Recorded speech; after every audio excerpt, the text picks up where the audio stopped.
If everyone would please stand and join us in the Pledge of Allegiance. Pledge allegiance to the flag of the United States of America and to the republic for which it stands, one nation, under God, indivisible, with liberty and justice for all. Roll call, please. Alderman Harper. Here. Alderman Nguyen. Here. Alderman Robertson. Here. Alderman Kramer. Present. Alderman Tui. Here. Alderman Leahy. Here. Alderwoman Manister. Here. Alderwoman Saunders. Here. Thank you. Next item, item 3, approval of the agenda for October 7th, 2013. Alderwoman Saunders. Are the attorneys here that are going to determine the personnel issue as far as the closed session? They won't be here until late. They're not going to be here till 8? Thank you. Okay. Can I ask when they arrive that we go ahead and move up the closed session on the agenda so that we can take care of that? Because I think we held this over from the last meeting, and I know a lot of individuals are interested in that issue. Instead of waiting till the end of the meeting, and plus, or maybe by 8, it will be the end of the meeting. But then too, we could cut down on the legal fees.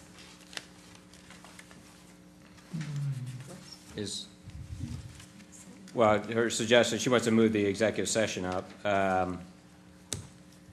Is there a second to that? I'll second. Not having it in executive session. I'm not sure how you're going to make that work logistically. Just as soon as we finish up the next issue, when they arrive, we'll go into closed session. But we may have other people waiting for other items on the agenda, such as the bills and so forth, so. Where would we move it to? Right, again, this is a typical order, so.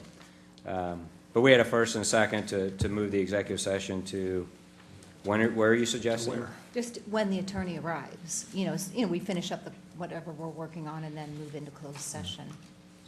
It's just a suggestion. We oftentimes move up, the excise commissioner. Well, that's because it's expedient. It's usually just, we could be in executive session for half hour or an hour. Yeah. So, roll call.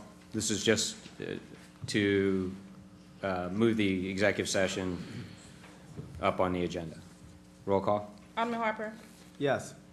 Alderman Nguyen. No. Alderman Robertson. No. Alderman Kramer. No. Alderman Tui. No. Alderman Leahy. No. Alderwoman Manister. Yes. Alderwoman Saunders. Yes. Okay. Do I have a motion to approve the agenda? So moved. And a second? Second. We have first and second to approve the agenda as submitted. All in favor say aye. Aye. All opposed? Motion carries. Next item, consideration and approval of the minutes from the special Board of Alderman meeting September 9th, 2013. Are there any changes? I have some. Alderwoman Saunders. On page 2, second paragraph, where it states Alderwoman Saunders, at the end of that sentence, or the end of the paragraph, she reiterated that this is on the agenda invalidly as no one was willing to reconsider their no vote. And then Alderwoman Saunders commented, "Are we ever going to learn to follow procedure?"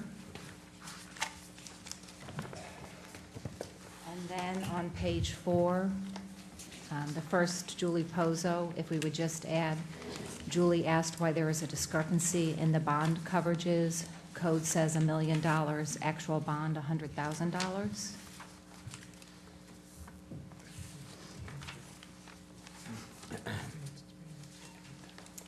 And then on page someone's writing 7, at the last paragraph, or I guess right second to last, where it says Alderwoman Saunders responded to earlier comments stating that while she champions behind her ward, she will never vote specifically by a ward issue. I always vote by what is in the best interest of the city, and we don't want turf wars. So just to revise that sentence, I always vote in the best interest of the city, and we do not want turf wars. And then the only other one was sorry, I lost Alderman Tui. After that, Alderman Tui responded to earlier comments of the reserve. There was a motion at Ways and Means for hire. Alderwoman Saunders commented that she made the motion for a minimum of 25%, minimum fund reserve balance of 25%, and could not get a second. And that's it. Okay, any other changes? We have a motion, first of all, for the changes to the agenda. Alderwoman Saunders, for the changes. So moved. And second, Second, Your Honor. all in favor of the changes, say aye. Aye. All opposed? Now, do I have a motion to accept the minutes as amended? So moved, Your Honor. And second? We have first and second. All in favor of accepting the amended minutes for September 9, 2013, please say aye. Aye. All opposed? Motion carries. Abstain. Oh, I'm sorry, thank you. Now, motion to approve the minutes from the special meeting, September 30th, 2013. I have one Alderman addition. Saunders.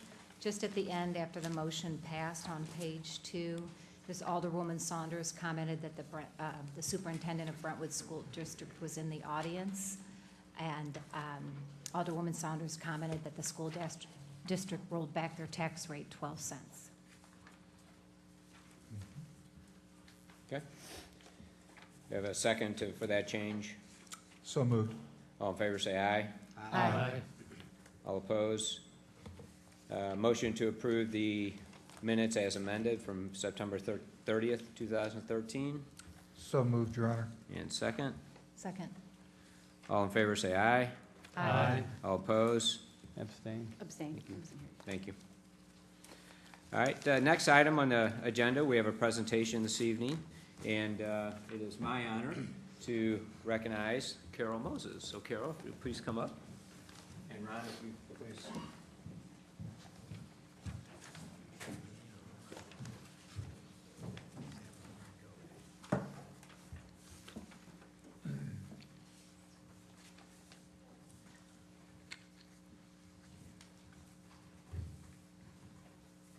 For those of you that don't know, Carol has worked for the city of Brentwood in our courts department for 40 years. And we're here tonight to recognize Carol, and I'll read this plaque. Presented to Carol Moses for 40 years of dedicated service to the city of Brentwood and its citizens, October 8th, 1973 to October 8th, 2013. So Carol, congratulations.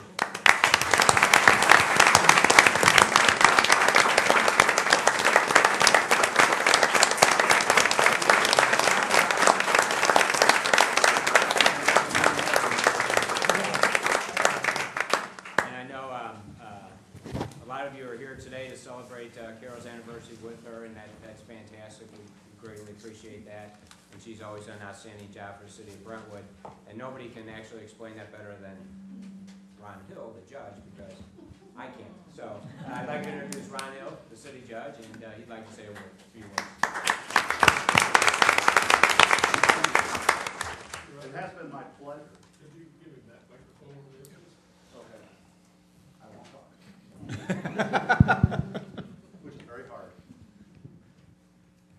It's been my pleasure to work with you, Carol, and it's not been you working for me or my working for you. It's been working as a team over all these years.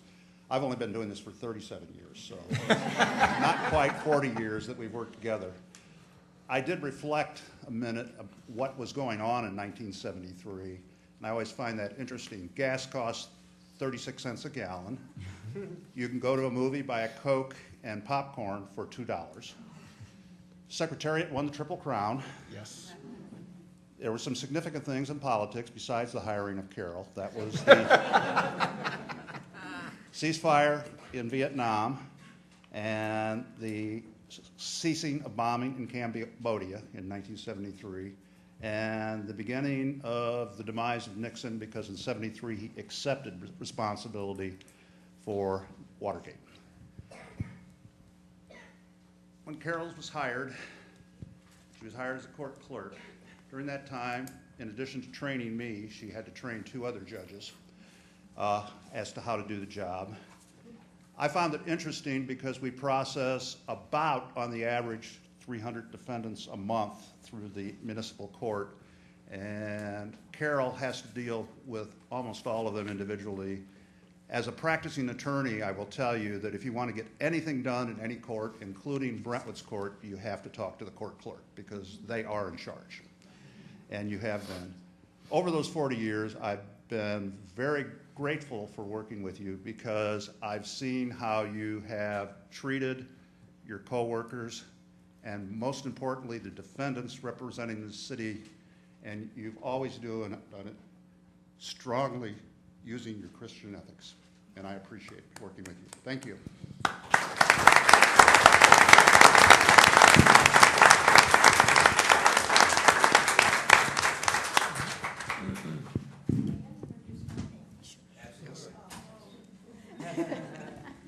This is my daughter Cindy and Patty, and all of us would just stand up.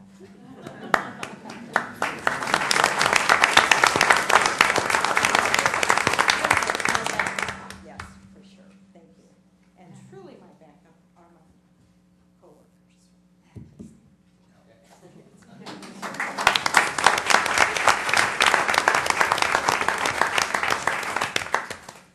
Linda, you know that whenever you have someone working with you, that really makes an easy job whenever you have somebody that you are working with. So thank you, gals. I really appreciate your supporting me and being there. Thank you.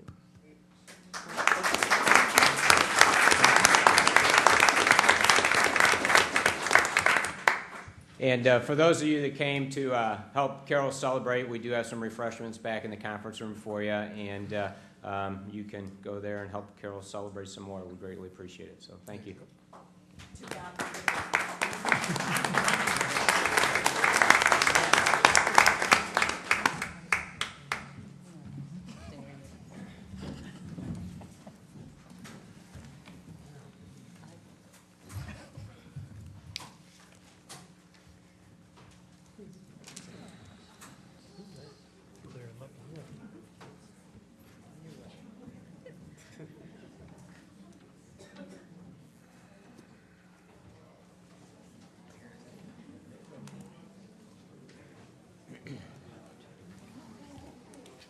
Okay, thank you very much.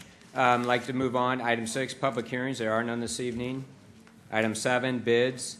We have 2 this evening. Thank you, Mayor. The first item is a comprehensive compensation study at the request of the Board and Ways and Means. A request for proposal was issued earlier on this summer to conduct a comprehensive compensation study that would include wage and benefits for the city. There were a total of 4 firms that responded. 2 were from out of state, Sterling and Sterling, from San Francisco, and they submitted a bid of $40,800. Gallagher Fox Lawson from Kansas City submitted a bid for $46,624. There were 2 local firms that submitted a bid. CBiz from St. Louis submitted a bid of $27,750. And Higbee Associates from Chesterfield submitted a bid for $29,650. Staff interviewed the 2 local firms, and based on the evaluation, CBiz presented a very attractive proposal. They submitted the lowest bid. Upon interviewing the 2 firms and checking the references, it became apparent that Higbee Associates consistently demonstrated that they possess the both in-depth knowledge of the St. Louis marketplace, exceptional communication, facilitation skills, and their references from other cities, City of Kirkwood, City of St. Charles, City of Creve Coeur, confirmed the strengths that we saw during the interview process. So staff's recommendation is that Higbee Associates be selected to provide the comprehensive compensation study. This item is not funded in the budget. Therefore, if the board were to direct staff to go forward in compliance with the fund balance policy, it would require a total of 6 votes. Okay, thank you. And the second one, right-of-way negotiating services? Right. The second one is a proposal for right-of-way negotiator services. This is for the Litzinger Road project. MoDOT requires that the city send out an RFP and request at a minimum 3 proposals from MoDOT-approved right-of-way negotiators. We received a response from 2. OR Colon submitted a response for $92,250, and BLA submitted a bid for $93,075. Based on staff's review and prior work that have been done with OR Colon and information from the engineering firm, staff selected OR Colon Associates as the best and low bid. Was that within the estimated amount for those services within the project? Yes, Okay. it is. Okay, and we have bills on both of these this evening? Yes, we do. Okay. All right, next item. Item 8, hearing of any matters of public interest upon request of any persons present. If anybody would like to address the board, please come forward and give us your name and address. Jim Pozo, 2211 St. Clair. The first thing I want to ask is, again, why the difference in the code for the bonding for the mayor and the city administrator? You know, it had 1 million in the city code, and the actual bond is 100,000. And the 1 million bond that I looked at excludes any officials that are individually bonded. And the other thing I want to mention is that the way I understand the city management, the city administrator runs the everyday operations of the city. The mayor is to make sure that the city is operating according to state laws and rules and city codes and ordinances, and to manage the Board of Alderman meetings. The city attorney is to advise the city officials as to what the city can and cannot do according to all laws and ordinances. The state auditor's report contained information that state laws and city ordinances were violated, costing the city public funds. The public official bond is there to protect the city against this exact event. The aldermen need to approve the filing of the bond, of C. Myers bond. This is their responsibility as elected officials. Thank you.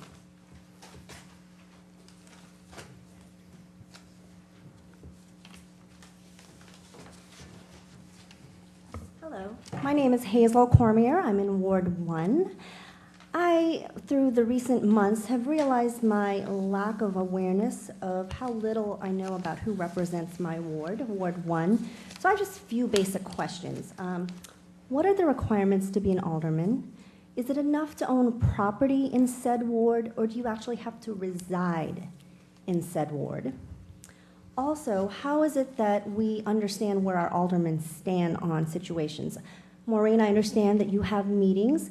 I've been fortunate to be forwarded those emails about said meetings, but I'm not on your distribution list. So there's several of us that would like to attend ward meetings. So general questions. Maureen, you've been good to have meetings, but I understand we have another alderman, and I'd like to understand how you represent our ward.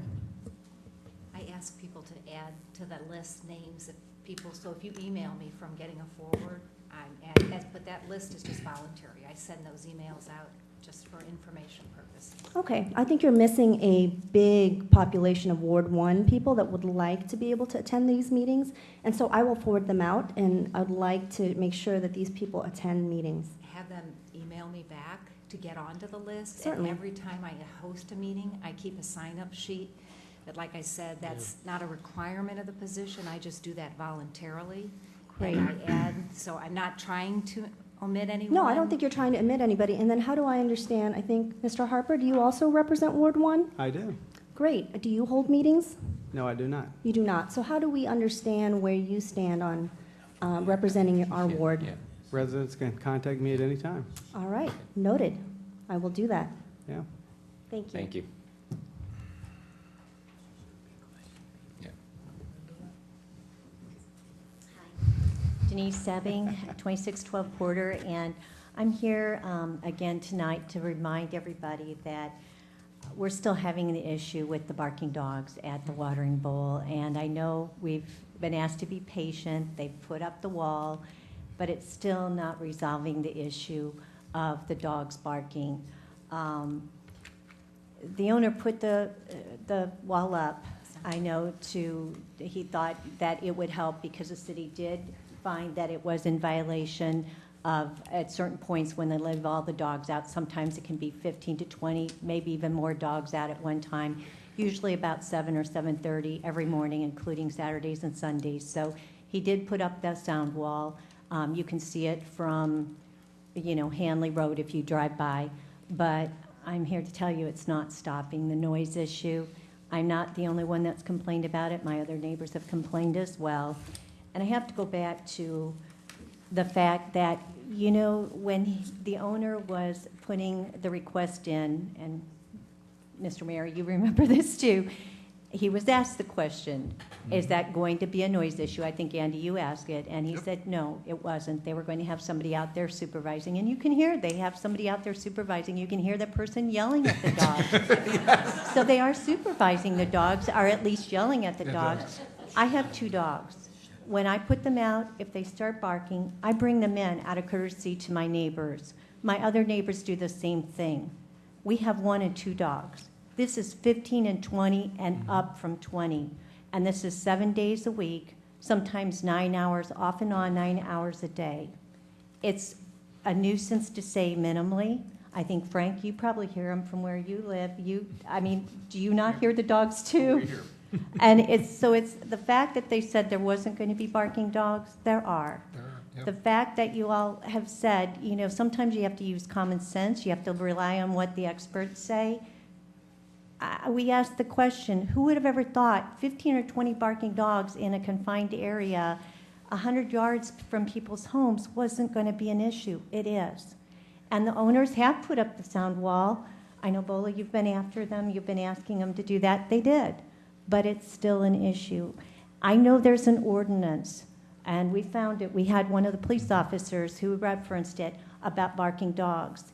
And it states in there, and Frank, I hope you can help look this up. I don't know offhand where it is. I tried to get on the site today, and the site was down for part of the day. I don't know if it was being worked on. But there's an ordinance that says even kennels, and you don't have to be an owner of a dog. If you're in possession of the dog, you have to be in compliance of the ordinance. So I'm going to ask this board, you all approved this owner to move in, and you all have to help us because it's still an issue. Maybe if they let 1 or 2 dogs out at a time, or bring them in, it's just not working. And it's not just us. Other neighbors are complaining. You can't keep your windows open with the nice weather this last couple of days. You can't keep the windows open. They bark so loud that they annoy my dogs indoors. My dogs are starting to bark indoors because of the dogs outside barking. So I'd appreciate if somebody could take that up and give back to me with a response as to what you all might suggest to do. Thank you.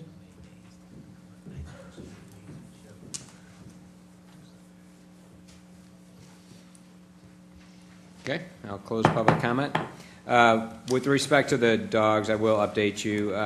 The engineer that designed the system, Bo, is that right? Actually went by there last week, and Bola was in contact with him and indicated that they installed the design incorrectly.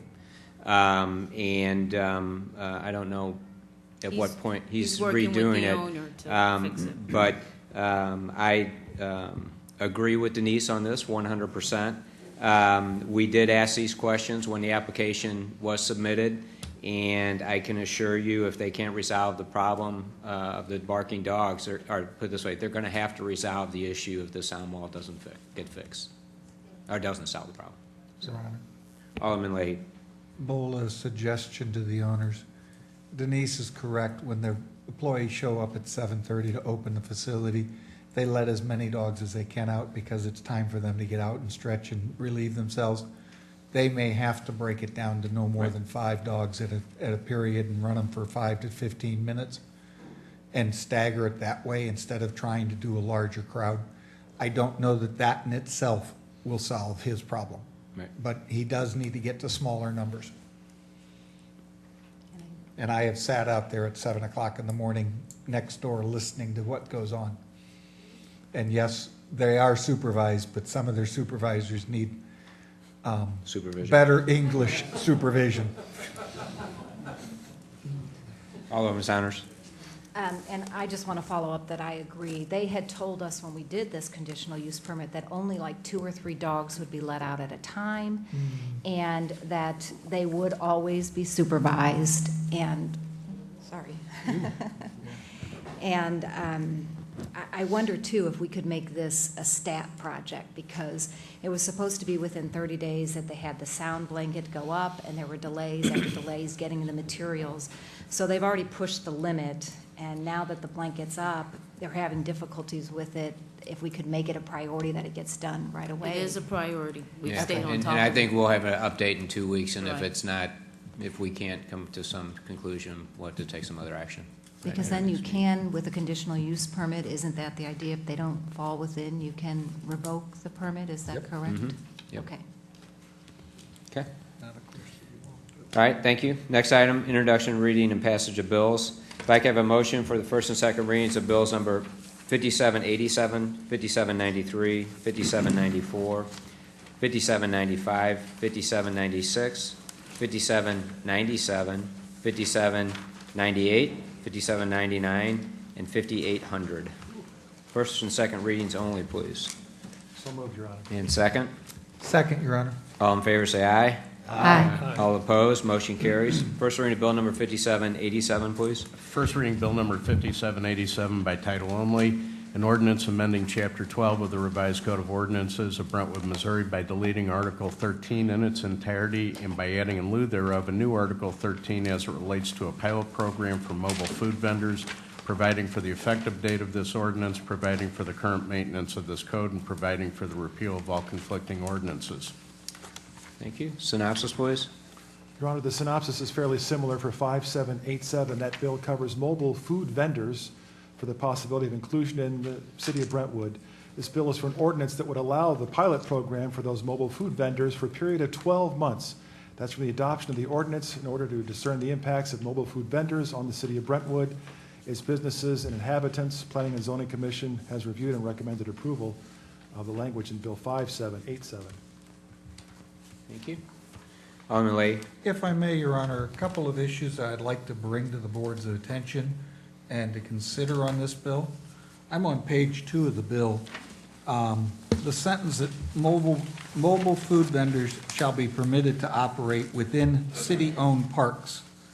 I would like to make that, or clarify that sentence to be at special activities.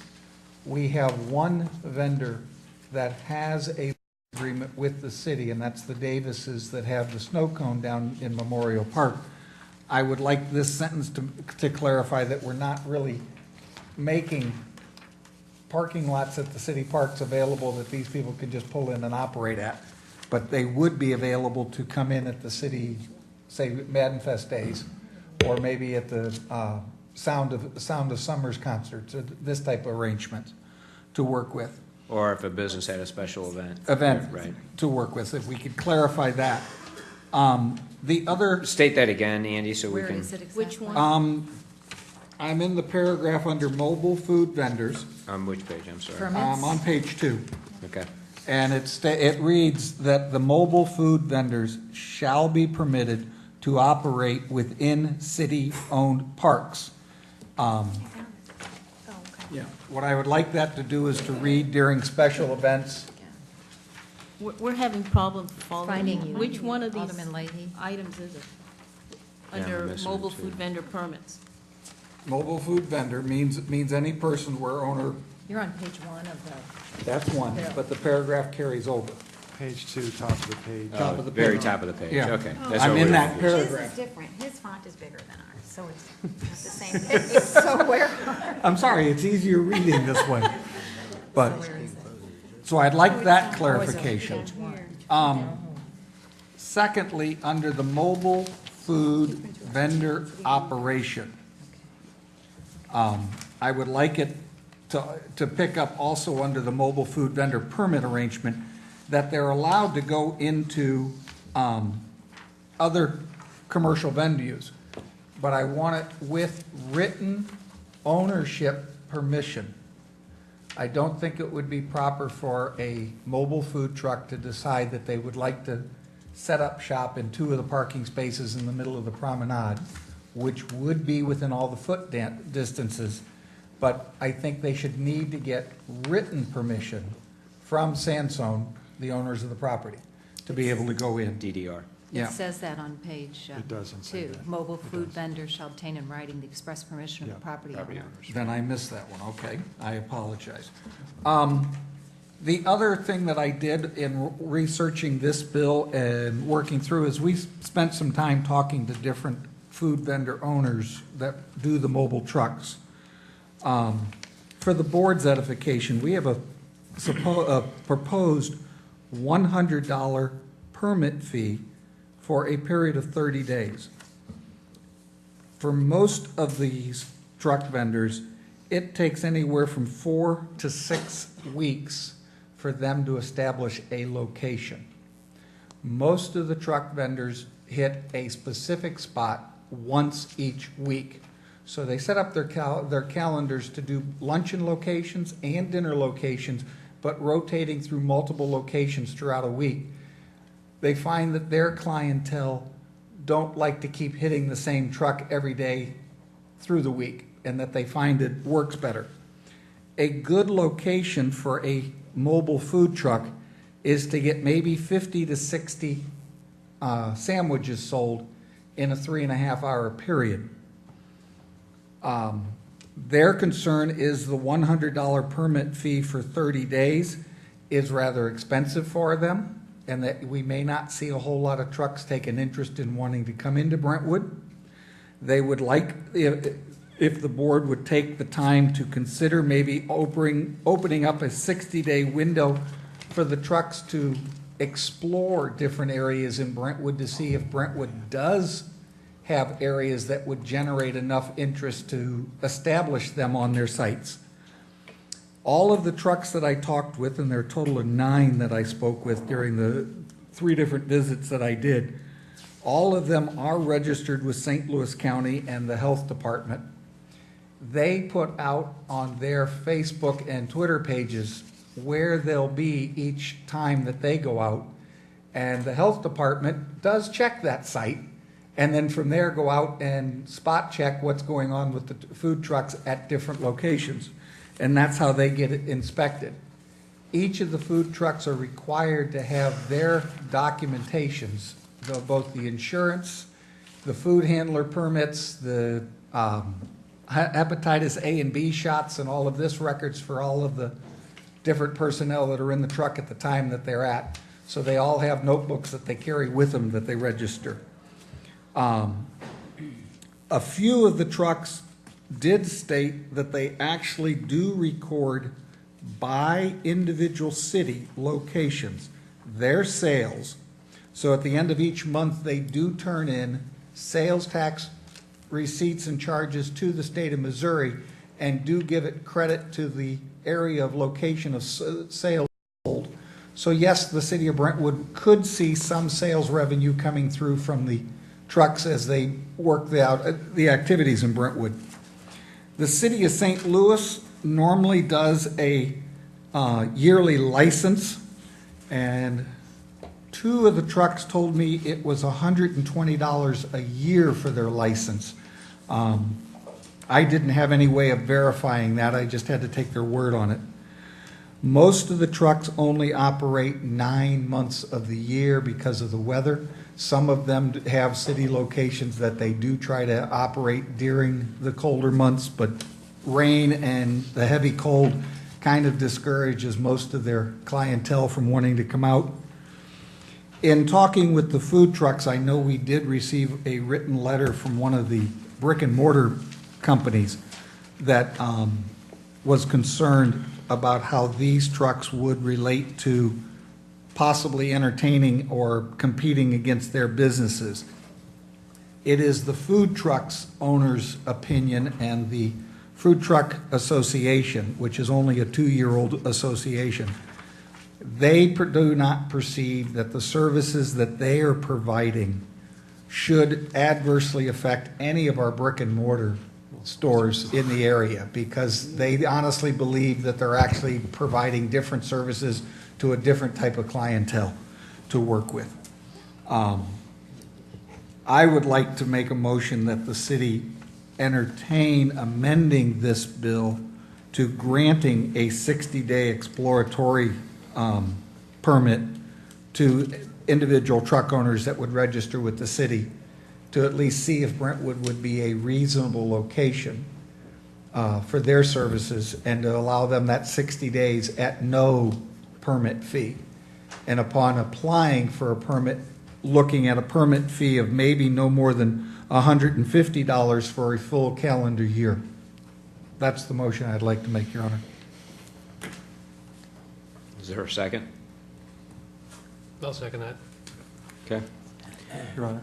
Alderman Kramer?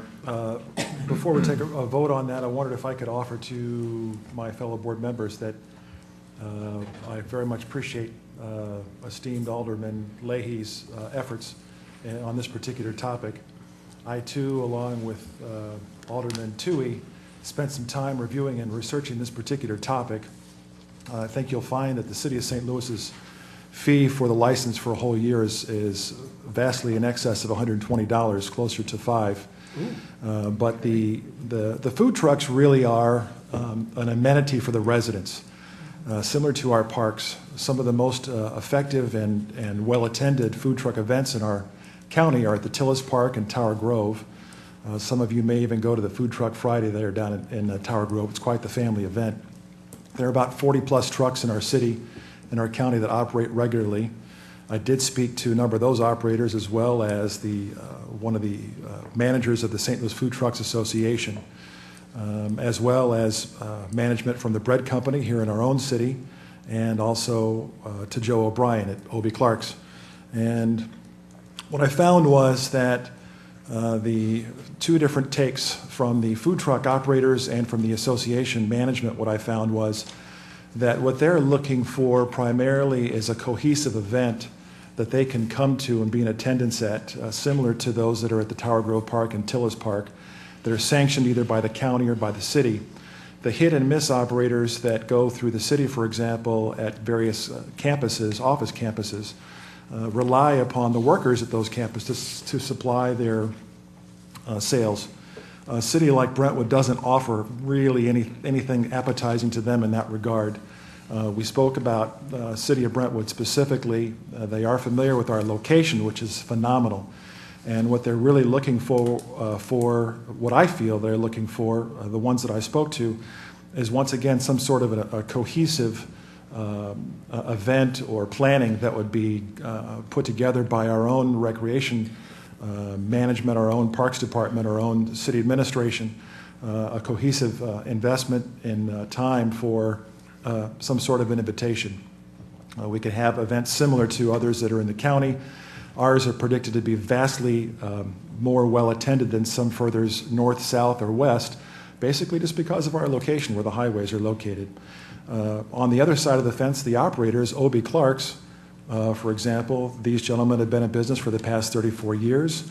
They employ lots of people, pay lots of taxes, invest in our city, and have for quite some time, as the folks in the bread company and some others. They're very concerned about having the existing Bill 5787, as it's currently written, with only a 300-foot protection zone. Even 500-foot is the minimum that O.B. Clark's would be willing to consider. But if you go through and talk to the folks and read their letter closely, they too are looking for some of a special event in our parks, for example, that would happen on an infrequent basis where those food trucks would be able to go. I'm happy to vote on the presentation that Alderman Leahy has come up with, but I too have some proposed edits for Bill 5787 that I hope to be able to present after that vote is taken. Thank you. Why would you present them after after his vote? I can't present them now. I'm sorry. I thought you meant the vote. Okay. It's okay. Sorry. Okay. Alderwoman Saunders. I concur with Alderman Kramer. I think too that it's more of a destination, and when I think of it for the residents, it's more to try. I think in my email I said like exotic or different fare, such as like when you go to the Tillis and that some treats and delicacies that you may not find in a restaurant. And the only place as far as businesses for lunches, the only area I can see would be more like Hanley Industrial Court. And again, there we already have Camille's and Jimmy John's and Houlihan's, Wood Fire Grill. I don't want to skip anyone, but there's enough variety there for budget and restaurants there too. So I wouldn't want to take away from, people patronizing their restaurants. So I tend to lean the same with Alderman Kramer if it's some kind of an event or a monthly in the parks, that kind of situation. Alderman Nguyen? Yeah, I'm not a business person, so I don't know all about those businesses, but I'm wondering, comparatively, to be in business with a truck and to make a living, and then how much taxes and how much do you have to do with that compared to a person that rents a building and pays the taxes? Is there any way to know? Is it a lot cheaper to just have a truck? Right. Than have to have a building where you got to do all that other stuff? I just wonder. I can address that to a certain extent. Some of the trucks are actually owned by restaurants, so they do have a brick and mortar facility. Okay. I think those are the ones that typically, when they do their sales tax, they bill it through where that address is. It is my understanding some of the other vendors that just have a truck, they will pay the sales tax to the local municipality where they're selling the food. I have a concern. Well, let me just, instead of reiterating, I think we should just limit it to special events. And I think, it'd be great to add to our concerts in the park during the summer, those kinds of things. But, as I talk, to Pasta House, to O'Brien's, to Bread Company, to Twin Oak, and all of them, said that they feel it would hurt especially their lunch business. And as one of them said, even if we lost 20 lunches on a day, that would hurt us. It might not be the one vendor that comes out on a Friday, but it might be the one that comes out on Friday and the other one that comes out on Tuesday, and the other one that comes out on Wednesday. So I just have a concern that it would be an impact on our brick and mortar businesses. And I think they're neat what they do. I think they're small businesses, and we should encourage it. But these other companies have invested in our community, and I think they should get our support on something like this because it could hurt some of them. Could not the person that's got a truck, if that's what they have, and they're not going to make it, sell the truck and goodbye? Right. I said if they just owned a truck, right, and they were in the business and they didn't make it, they just sell the truck, they're gone. Right. But if you're in a building, you may have, depending on what your lease is and everything, you may be in for a lot more problems than the truck owner. Right. Yep. So, Alderman Lay. If we proceed to go down the road you're suggesting and Alderman Kramer is suggesting and limit it just to the special events, the conversation that we had with a few of the drivers were that special events are either covered by a booth permit for that special event a day, or they can do up to 10% of the gross sales at that location based on the individual truck providing those numbers to work with. They were up at the Canine Carnival this past weekend, and most of the trucks were in there under the 10% of the gross value of what they did for the day to work with. Would you be looking at something of that nature, or would you just have the summer and the concert series and allow them parking spaces to provide whatever entertainment and refreshments to the people attending the park at no charge? How would you perceive it? Well, how would the board perceive it? Well, I think you could approach that two different ways. Again, the fee really isn't the issue. To me, the only reason you're charging a fee for something like that on a special event is so you have some control over how many people are going to be there. Okay. So, you could make the fee $10 and limit it to how many trucks if you want to come up with some kind of standard, depending on how big the event is. But again, I think at that point, they're providing a service to try to bring people into the community, to attract people to the concerts in the park and those kinds of things. The fee isn't something that we're really looking at to generate revenue for the city. And again, I support small businesses too, and a lot of these guys are small businesses. So, I would again go even to the point of saying we don't need to charge them if there's some way to control how many of them are going to be there. Your Honor, at this point, would the board prefer to send the bill back to the Planning and Zoning Committee for further research and amendment? Or would the board like to adjust? You've got a motion on the floor that I'd be willing to withdraw my motion if you wanted to send it back to the Planning and Zoning to have them do a little bit further research on it, or? Well, I don't think it needs to be planning and zoning. I think the board needs to they've had it twice now. You know, I think if we want to make that change, let's just go ahead, we could vote on your issue and then if people are comfortable with limiting it to special events. And that would be for businesses too. If a business is going to have a party on, you know, for their employees and they want to bring the trucks in, then they would be able to do that. But they would have to come get that permit from the city for that.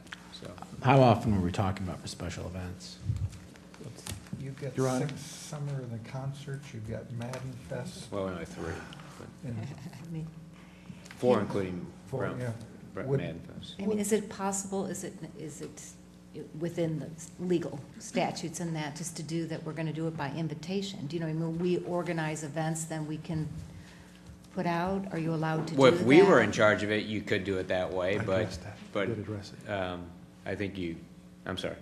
I was just going to say, I did address that, if I get a chance. You go Okay. ahead. All right. Take Well, the floor. all right, I'll call for the question on Alderman Leahy's, state your motion again, Alderman Leahy. The motion that I have is to correct that the food trucks being provided in city parks would be clarified, that their permit doesn't just automatically open up the park to them parking at it and establishing a location.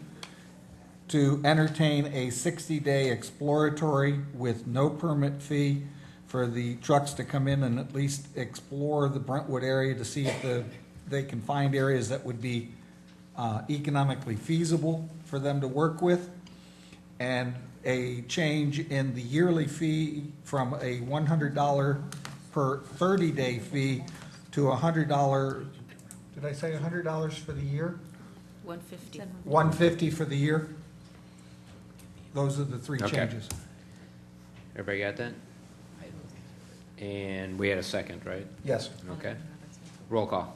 I'm sorry, I didn't get the second. Oh, who was the second? Alderman Robertson. That's right. Thank you. Roll call. Alderman Harper, Yes. Alderman Nguyen, Yes. Alderman Robertson, Yes. Alderman Kramer, No. Alderman Tui, No. Alderman Leahy, Yes. Alderwoman Manister, No. Alderwoman Saunders. No. Okay.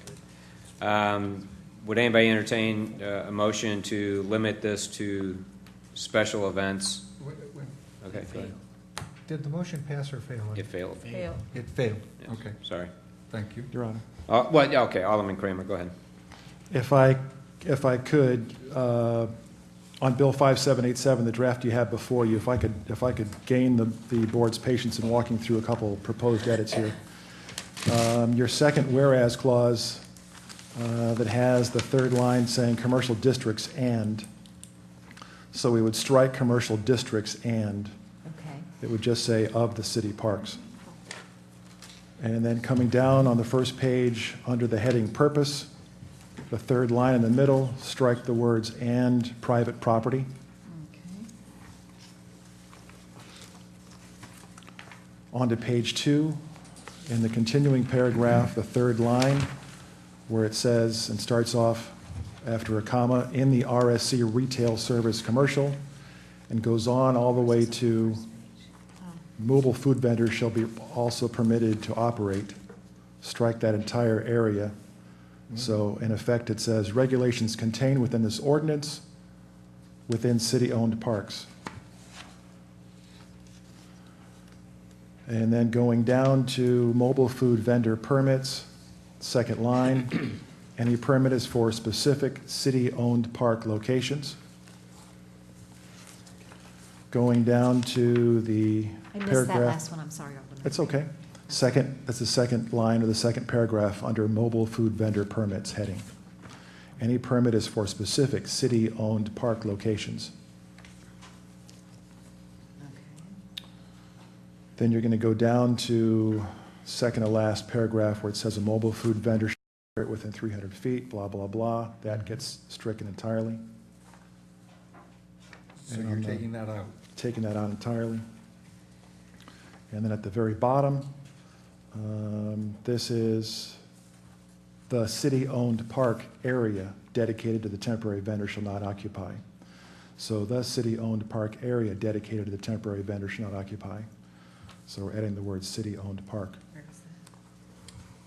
And on page 3, we are adding the infamous all-encompassing new item at the very bottom of page 3 that states, as may be edited, the city may, from time to time, with a $25 license collected per operator per event, advertise for, solicit, or otherwise make arrangements with one or more food truck operators for city or city-owned business-sponsored food truck events to be held in city-owned parks. Once again, the city may from time to time, the $25 license to be collected per operator per event, advertise for, solicit, or otherwise make arrangements with one or more food truck operators for city or city-owned business-sponsored food truck events to be held in city-owned parks. And the very last portion is any application for charity events on private property may be allowed only with aldermanic approval on a case-by-case basis, which allows for what you mentioned. If a private operator wants to have a charity event on their property, they can bring it to the Board of Aldermen on a case-by-case basis and be allowed to have it on private property with our permission only. That's all I have. Alderman Lee. In what you're proposing, Mr. Kramer, picturing Memorial Park down along the Hanley Industrial Park area, right where the creek is, and then the area that comes up towards the YMCA area, do you foresee any conflict of interest with any of those businesses and the proximity of that? I think in that particular case, once again, the city would be the one to, from time to time, advertise for, solicit, or otherwise make arrangements. So that particular park may not be one, depending on who's entertained or contemplated, may not be the one where we would go with that event. I'm really thinking a lot of these will go down to Brentwood Park. Yeah. But it's for the parks. Mm-hmm. And this is a 12-year, once again, what's contained in here is the 12-year trial period, or excuse me, 12 months. 12 months. I got excited for kind of hungry. 12 months trial period. I don't have any, really, I understand the logic behind what you're trying to do. The only concern I have is with the, having to come back to the Board of Aldermen for approval. Because if it is a nonprofit on private property, say St. Mary Magdalene or Mount Calvary or the Congregational Church would have a special event, I don't know that we would really have any discretion to say yes or no. So in those instances, those are the kinds of things that should be handled by staff. Okay. But I do have concern with a business wanting to do the same thing. So Walgreens just had one, and it was open to the general public, and it was a fundraiser for, I forget, Diabetes Association. So Walgreens was a sponsor. It was on their lot, but it was for a nonprofit organization or fundraiser. And so, again, I think maybe we're trying to make this too tight for something that we can always make adjustments in the future. I think if you're limited to the special events, you're not going to have them every other day. But you do, and I think the staff could make that discretion, to whether it's, for St. Mary Magdalene or one of the churches. There's no reason to delay that application process. So, Alderman Lay. If I may also ask the board for clarification, the ice cream truck that currently runs up and down the neighborhoods and stuff, I am not aware, are they licensed by the city? Is there a permit that they require to file, or are they just a St. Louis County business that just runs up and down the neighborhoods? I'm not aware of any permit that the city issues. You're probably correct. I I can't think say they're for governed through the certain. county. I mean, we don't do anything. Right. Okay. Your Honor, I'll amend my motion to, on the last portion, to be any application for charity events on private property must be approved by the city administrator on a case-by-case basis. That's fine. Can I Alderman. I just have a question on that. I understand limiting it to charity because you don't want businesses, but like, let's say, for instance. Well, actually, I don't, I think if a business Yeah. is having, they could be having Right, that's- we an have employee that- picnic. Right, or something. that's what I was gonna get to, is we have that the mobile food vendor has to have writing from a property owner. So exactly that, if you're having an employee picnic and you wanna bring in, tacos or something, they shouldn't have to come to us to ask for that, should they? I mean. No, staff, and again, that's why I think we're I trying don't to think it has limit be this too much charity, if, though. right. If it's a property owner and they would like to have a mobile food vendor, isn't that okay to have them, just like the same So we when could they do amend it do a to say picnic? any application for charity events or employee events must be approved by the city administrator on a case-by-case basis. Alderman, sorry. Beg the question, if I may. Mount Calvary does a fundraiser, Mount Calvary does a fundraiser on a Saturday.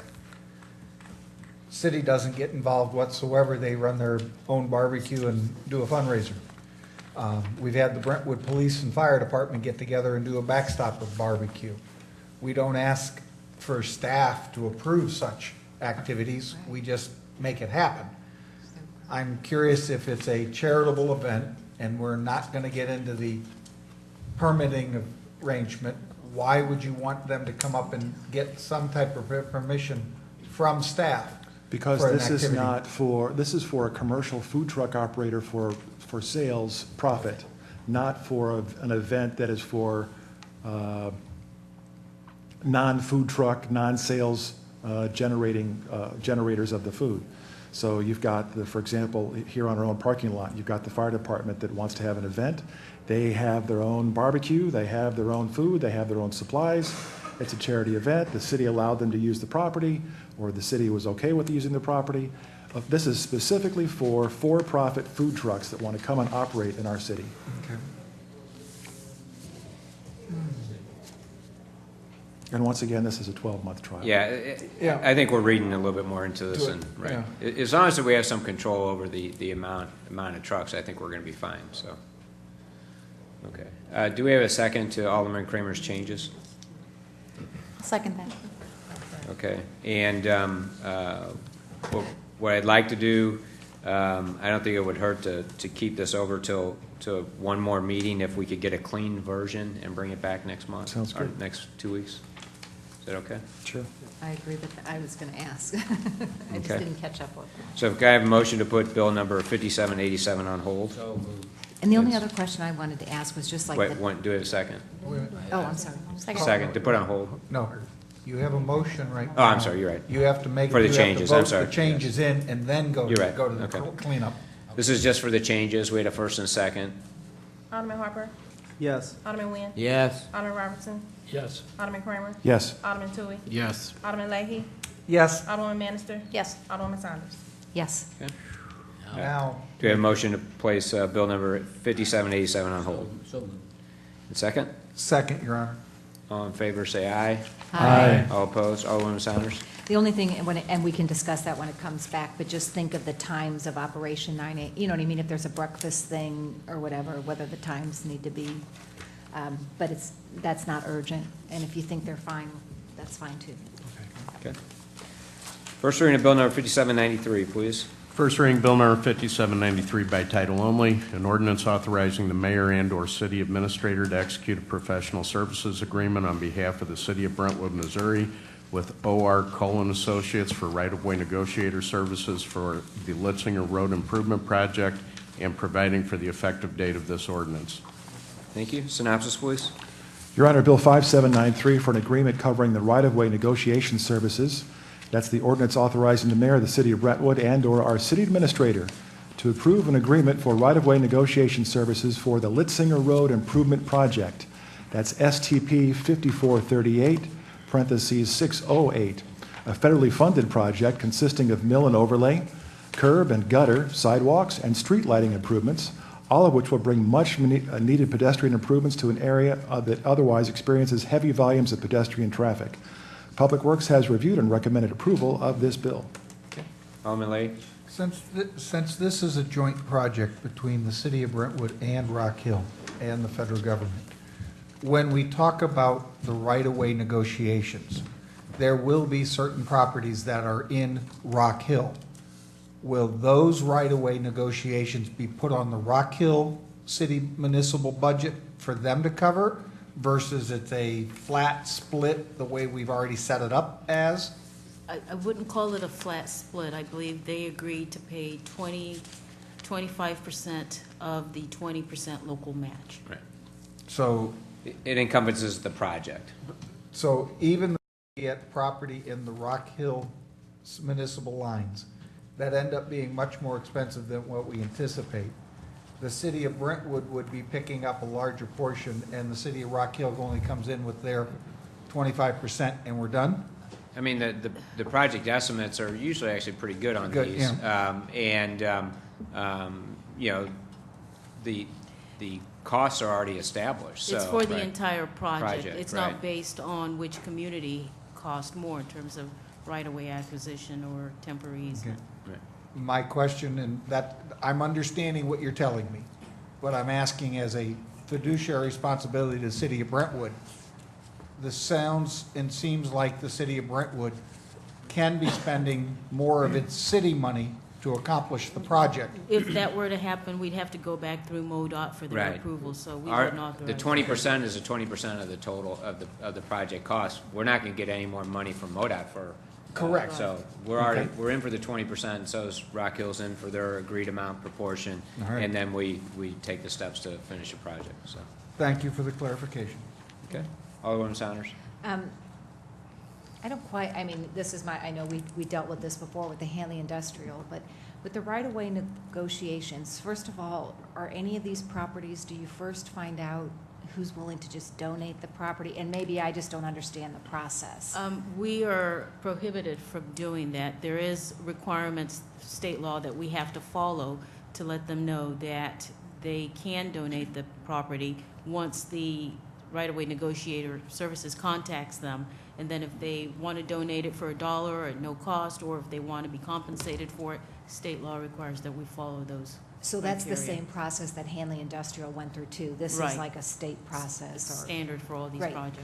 Okay, and then the other question I have, I know with that last Hanley Industrial, we did not budget appropriately the right-of-way payments, because I remember we were going to use some of the surplus funds for those right-of-way. It costs Payments. more because we had to do some hard negotiation with some of the property owners, so we asked for approval to move some of the cost into that phase of the project, hoping ultimately that because the market was very competitive, we'd see some savings during the construction of it. And I remembered that, and but we said moving forward that we were going to be more careful in budgeting, so did we take that into consideration in when we figured the numbers of what we'll have to pay for these properties?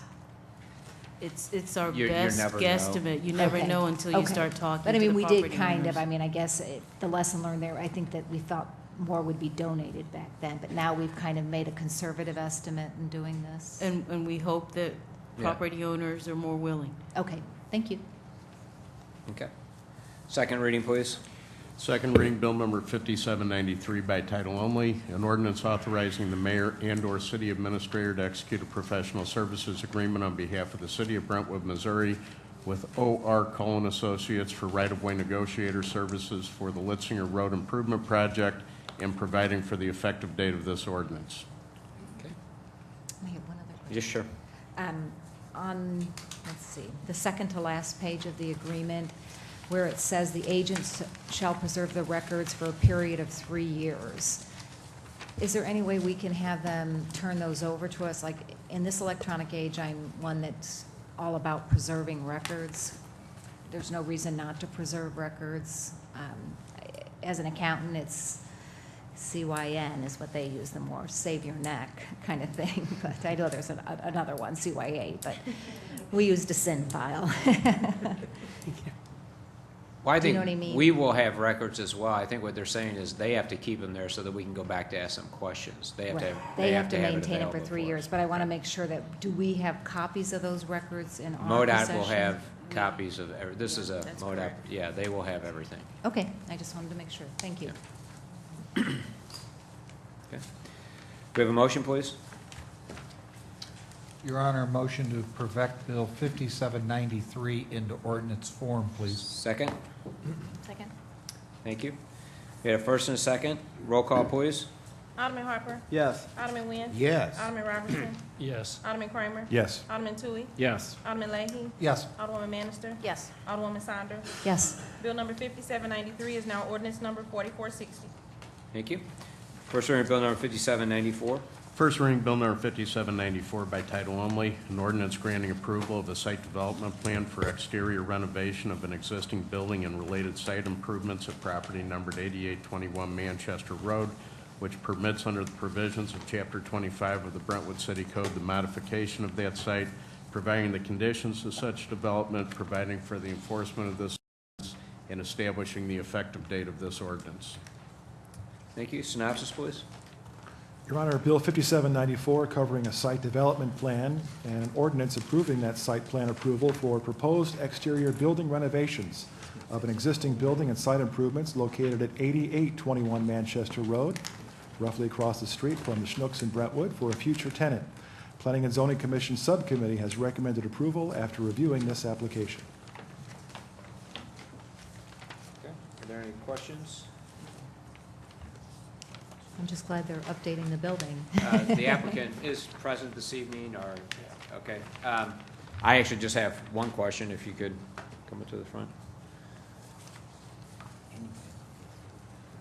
It's nothing bad, just a question. If you could introduce yourself, please. Rich Burner with Alderman Investments. Great, thank you. I've just had a lot of the residents comment on how neat it was that you uncovered the actual date on the front. Are you planning on keeping that with your? We plan on restoring the facade, yes. Great, okay, that was my question. Easy enough, thank you. Thank you. Excellent.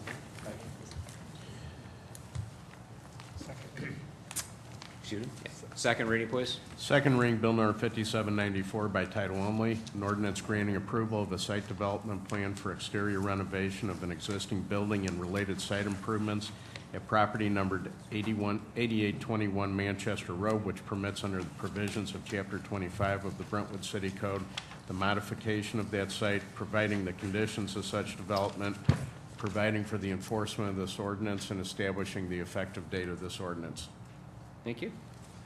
Any other questions? Motion, please. Motion. Motion, Your Honor, to perfect Bill 5794 in the ordinance form. Thank you. I think she wants to go home. Second.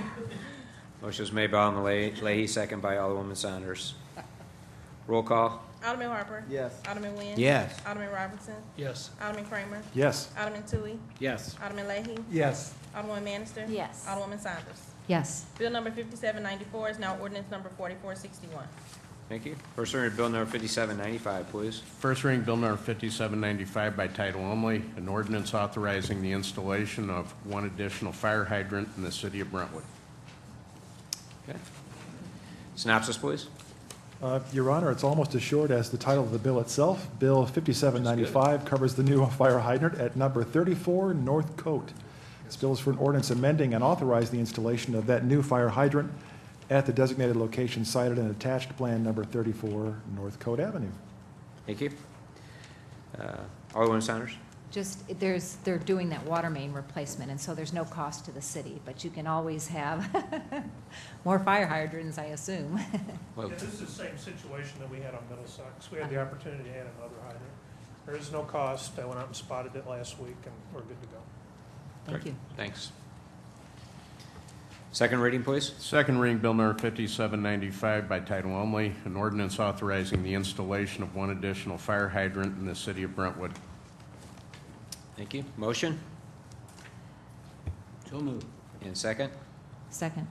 Motion is made by Alderman Nguyen, second by Alderwoman Saunders, to perfect Bill number 5795 into ordinance form. Roll call. Alderman Harper. Yes. Alderman Nguyen. Yes. Alderman Robertson. Yes. Alderman Kramer. Yes. Alderman Tui. Yes. Alderman Leahy. Yes. Alderwoman Manister. Yes. Alderwoman Saunders. Yes. Bill number 5795 is now ordinance number 4462. Thank you. First reading bill number 5796. First reading bill number 5796 by title only, an ordinance authorizing an STP urban program agreement with MoDOT relating to the Hanley Industrial Complex Improvements Project and providing for the effective date of this ordinance. Synopsis? Yes, Your Honor. This is Bill 5796 for the Hanley Industrial Court Pedestrian Improvements Federal Project, number STP, or Surface Transit Program, 5577, number 632, and that's the TIP 6306-15. Program agreement, programming comments, environmental requirements. This bill covers an ordinance authorizing the mayor of our city and/or our city administrator to approve an amendment and an agreement with MoDOT for the Hanley Industrial Court Pedestrian Improvement Project. This agreement must be executed before obligation of federal funds and authorization of reimbursable work. Federal funds for preliminary engineering have been programmed in fiscal year 2015 for this project, available to the city on October 1st, 2014. Total project cost is $938,881, a federal match of $751,105, and a local match of $112,776. That's through HIC Association and the DCM match of $75,000. Project starts from the intersection of Strassner Drive, Hanley Industrial Court, runs west along Strassner Drive to Memorial Park, also from the north side of the Hanley Industrial Complex along Hanley Industrial Court, and then southward to the intersection of Hanley Industrial Court and Bernard Drive. That's a great read. Okay. Any questions? Alderman Saunders? The only question I have is in the bill on the front page, section 1, where it's the city of Brentwood hereby accepts a grant from the Missouri Department for $751,000, which represents 80% of the project, and pledges to appropriate the necessary local funds to proceed with this project. We don't have the DCM match in there. Do we have that somewhere in writing? How do we obligate DCM to come up with the $75,000? They submitted a letter that was submitted with the application committing to contribute. They're not contributing all the $75,000. They're contributing a portion of that. Hanley Industrial Court is also contributing as well. Okay, So the total amount being contributed by both parties equals the $75,000. okay. But we do have something that obligates them, because based on the way this bill's written, we're on the hook for the local match. And Well, we're the overriding authority. They can't be. And then, but yes, I mean, if it came down to it, they wouldn't come up with their portions at the right time, we would be able to cease the project at that point. I mean, they've agreed to it in the application. They've agreed to it, and I had that conversation with their representatives, so I believe they're just as committed as the city is.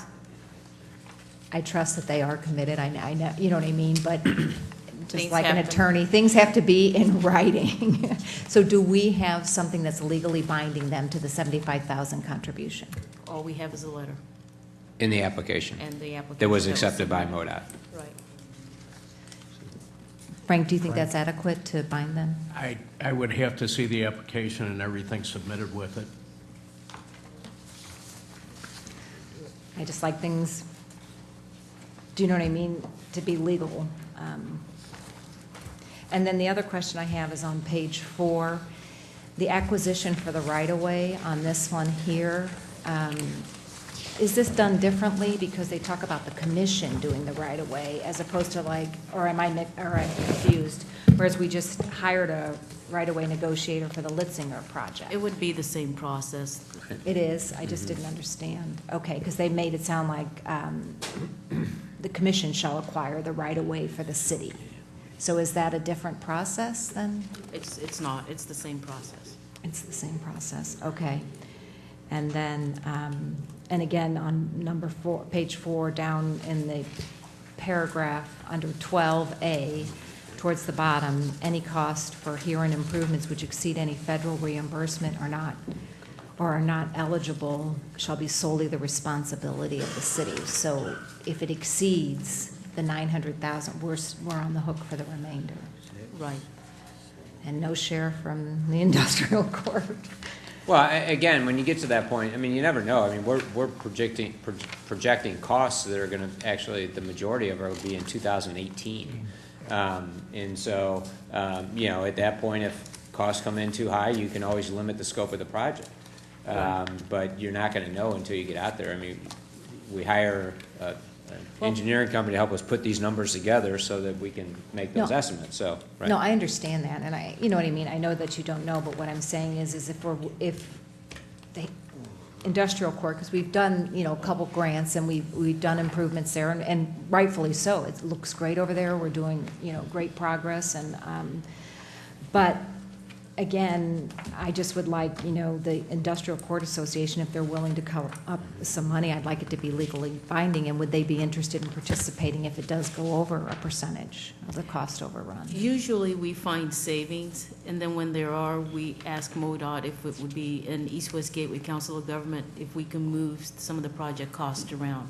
So I'm, in my short history with the city, the two projects we've implemented, that has been the experience. I don't know that there's been cost overruns where the city's actually had to make good on that difference. And again, I mean, in 2018, you can look at this again and say, but the, they've agreed what they felt comfortable with was the participation in the amount of $75,000. So in order to facilitate the project, if that changes in the future, if costs go up a little bit, then we may have to add a little bit more money to make it work, but or reduce the scope of the project. But you can't make those decisions to them. But they've committed to the $75,000 as their contribution in order to facilitate more. Basically, this is another sidewalk project in Hanley Industrial. Well, I would feel So, comfortable right. going forward with the bill with the caveat that we have some written agreement that legally binds the court for the $75,000. Well, again, when it gets to the point of allocating the funds, if they're not willing to come up with their portion, then we could stop the project.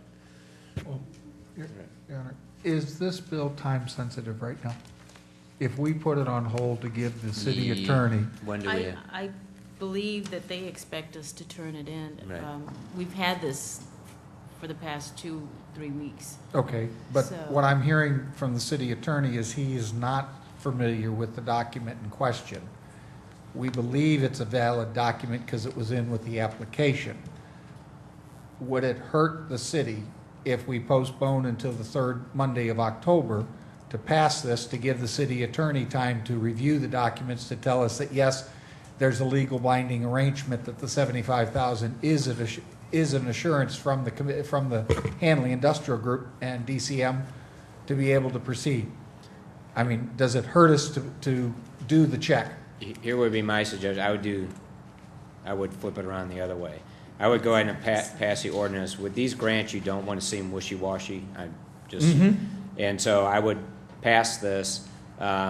Nothing's going to happen for a while. In the meantime, we could have it reviewed. If we're not comfortable that they're committed to that $75,000, we can tell them that we've got approval and the grant submitted, and we need something else to reinforce that and have a separate Yes. agreement for that. I'm just saying, though, my comment, again, and it's the same, but I make the motion that we move forward with this bill with the condition that we will receive something legally binding from the industrial court and DCM for the $75,000.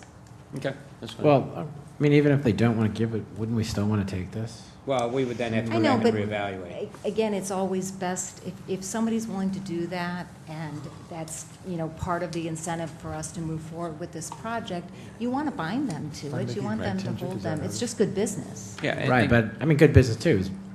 I think we're being penny wise, pound foolish on this. We're talking about a $750,000 grant, and we're going to fight over $75,000. I mean, Okay, No, but- I'm not, but Alderman Toohey, what you don't understand is there's multiple of these grants. We also put in the Manchester Road, and there's still the 20% match. And yes, I do agree that we have to take advantage of it, but here we have $75,000 additional money on the table, which the city could use. They've agreed to it. All I'm asking is that we get it so that it's in legal form. There's no problem with that, and let's not speculate, let's just try to keep it moving forward. Right. Hanley Industrial Court saw the benefit of the other project that we're just completing down there and saw what an improvement is for the pedestrian access down there. They brought this to us to go for the second Right. phase. They are committed to this. I don't think they're going to have any problem coming up with agreement if it's not strong enough in there. And I say we just go ahead and pass this and move forward. And if there's an issue, we'll deal with it when that comes up. Right, that was just Right, okay. exactly how I made the motion. It Right. was just conditioned on that we get an agreement. And like you said, I was at the meeting before when we tried to do this at the end of the prior year, and they were willing to commit money. So I don't think that putting it in writing, we're going to have any issue. So And it's actually 25,000 more than it was last time, so second that's the good. motion. I'll second the Thank you. motion made. All right. We didn't even have second reading yet, did we? We have not had the second reading, No. but her motion, it's my understanding is just that we move forward, so. if- Right. I move that we move But forward. we will go, It we has a will contingency. verify. She Well, has a just contingency in her motion. And the only thing is just make sure that we get a legal agreement with Hanley Industrial Court and DCM that they will put We up the can't pass an 75,000. ordinance with a contingency. It either has to pass How about if and we- then come back and we would revoke the ordinance if we don't come up with that, but, right. Your Honor, how Alderman about if Kramer. we pass the bill, if Alderwoman Saunders is amenable, how about if we pass the bill and you immediately introduce a new motion afterwards stating that the city is to be in contact with the language of the bill, and if another agreement needs to be put in place, that agreement will be put in place before any work is to be completed. Yeah, it's not even gonna start till late next year, so, yep. Exactly, that's what I was trying to get at. Phrase your motion, I'm not certain I followed. I apologize. I could have been more clear. I didn't know that you couldn't have a conditional on a. Well, if you pass the ordinance, it becomes Okay. right, Because there's a grant I'll involved. remove my second. okay. Which leaves your first, if you would like to remove your first. It's fine. Yeah. What I would like to do then, based on your comment, Your Honor, is this bill is not time-sensitive. I would like the board to recommend to the city attorney to give him a chance to review the documentation to assure the board that the $75,000 pledged by private parties is sufficient and legally binding before we proceed on this bill. Okay, so you want to make a motion, put this on hold? Yes, sir. Okay, second. Second. Your Honor, one more Alderman time. Kramer. Can we, Bola, can you once again give us your comment on that in terms of the timetable? We'll just wait. 2 Okay, weeks. We'll we're just okay? wait. Okay, It doesn't hurt us. okay. The funds aren't going to be till 2000. What I hate to do is tell them, yeah, let's go ahead and proceed and start authorizing, and then, well, sorry, we came up with $75,000 short in 2017 for the 2018 budget, and then argue over who's going to pay the missing money, and how do you fit that in the budget at the 12th hour? I don't think that's a good way to proceed.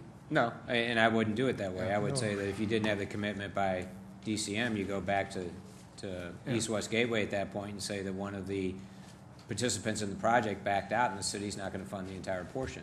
And so Exactly. then we either scale the project back at that point or, just stop the project altogether.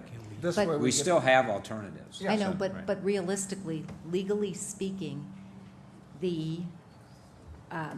the grant provider can say, tough luck, you're on the hook for 20%. That's what you put in, and that's what's in writing. No, we put it in as a partnership with Hanley Industrial Association. But the Another bill says alter- that we're on the hook. Another alternative, you could, if you were to pass the bill, you could direct staff to work with Hanley Industrial Court, report back to the board by the next meeting, give the board a complete update on where we are. Hopefully, either the city attorney can say, yes, what we have is legally binding, we're fine with it, or staff can present another amendable solution that would then address any concerns. I do have a little reservation on some of the federal projects. When we start to get a little wishy-washy with the time, Right. it certainly does open it up.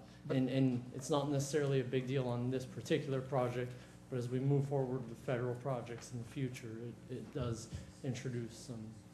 And again, it's why I don't want to be wishy-washy with them as well, to come in and say, well, now we need something else before we're going to move forward.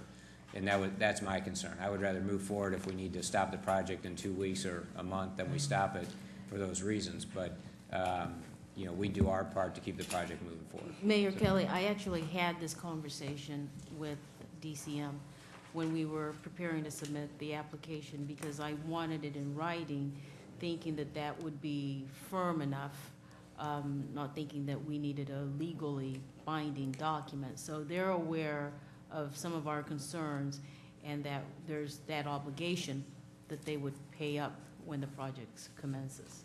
but we can go a step further And get it in writing. and get it in writing. Right. But, Your Honor, your attorney's suggesting to go ahead and pass the bill with a contingency of getting staff to do something in the next 2 weeks. But that's different than But putting a you're contingency. telling us, but you're No, telling that's- us not to pass the bill with a contingency. No, there's a difference. You can't Okay, make I a missed mo, it. you couldn't put a contingency in the bill. Correct. Is what I'm saying. We can pass a bill with the contingency that staff's gonna go back and that's a separate direction. Correct. That it's not in the bill. Right? And you can't just modify this bill by saying, and pledges to appropriate the local funds along with the $75,000 from Hanley Industrial Court and DCM. Can't you just add that in?